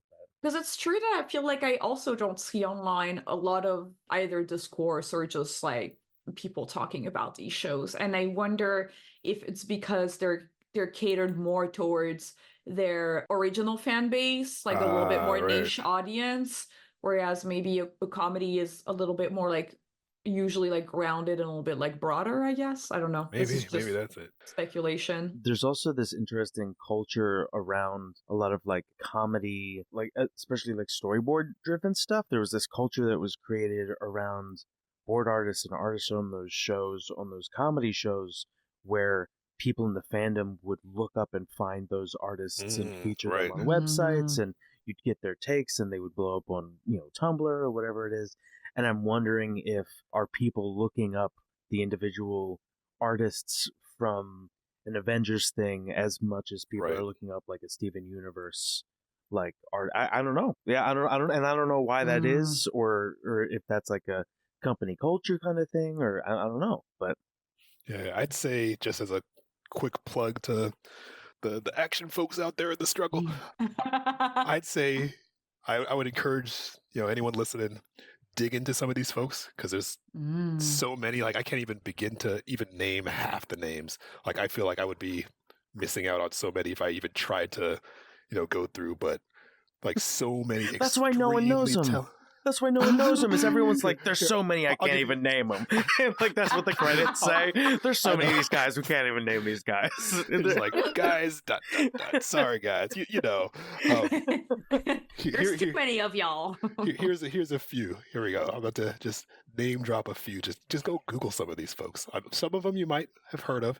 Some of them you might never have heard of. But doesn't mean that they're not out there, because they're definitely out there. So, dude, I worked with at Marvel, Adrian Barrios. He's a action board guy he is just ridiculously good. Like his his shorthand was basically finished. Wow. I said the boards, they're good. And so Avengers is a show where you're constantly like juggling, of course, a ton of characters. And so he had like a really excellent way of like just managing that load of like who comes into the frame when and who enters the frame when, and like really making things feel dynamic so that you really get the sense of like big Marvel epic Avengers, but down at TV scale.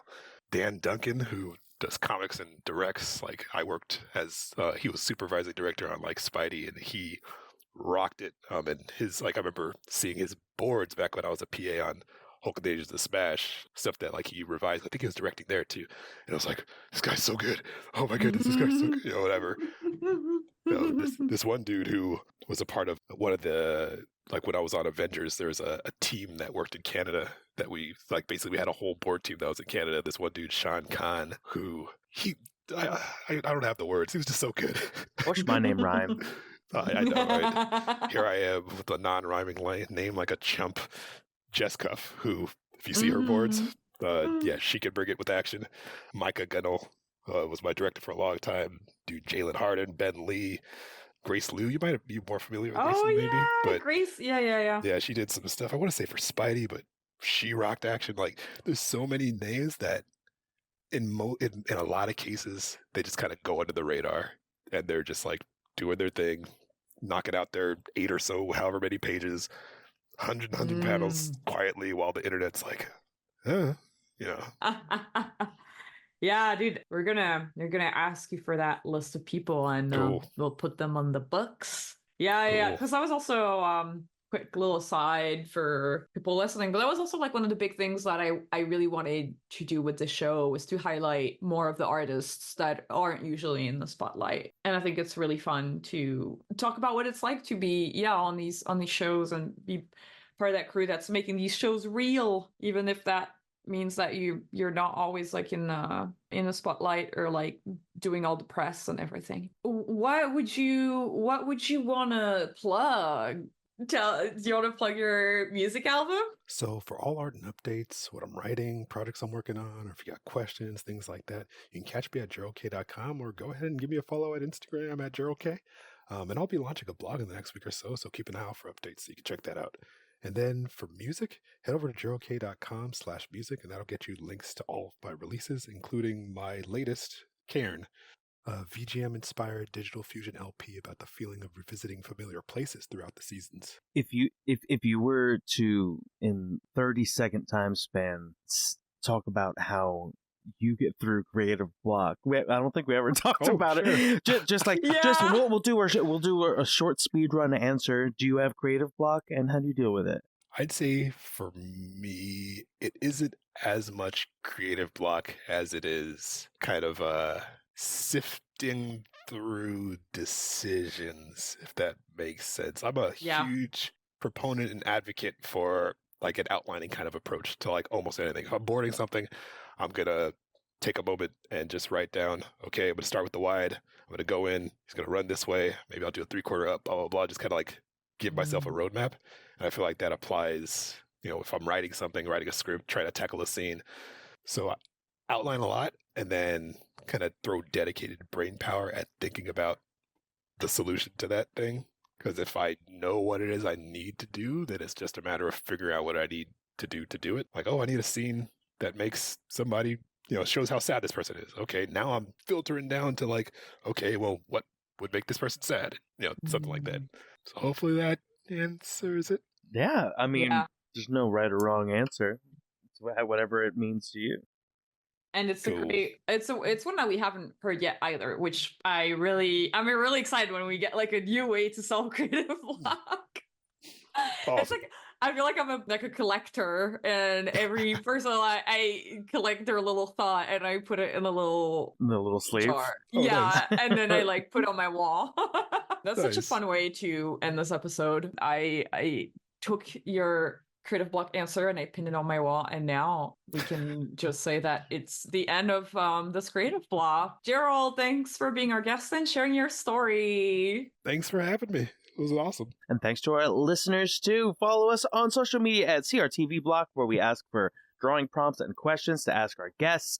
Huge thanks to our editor Clemens for editing the podcast, Marco for helping us produce the show, and Abuka for creating short clips that we're putting out. If you love our show, you can support us on Patreon. It gets you early access to interviews and access to our Discord community. But another great way you can support the show is to interact with our content, commenting on our videos. And if you don't know what to comment on, you can tell us the name of your pet. Ask us what to comment on in the comments. Yeah. And then you can also like, subscribe, push the little bell notification thingy. Interaction in any of our social media helps drive engagement and visibility on the podcast. Thank you so much. You can click the link in the description of this episode to find Gerald's art and website and the Patreon and all of the resources that you want to look at. I've been your host, V. And I was Sean. Keep being creative. We'll see you next week. Bye.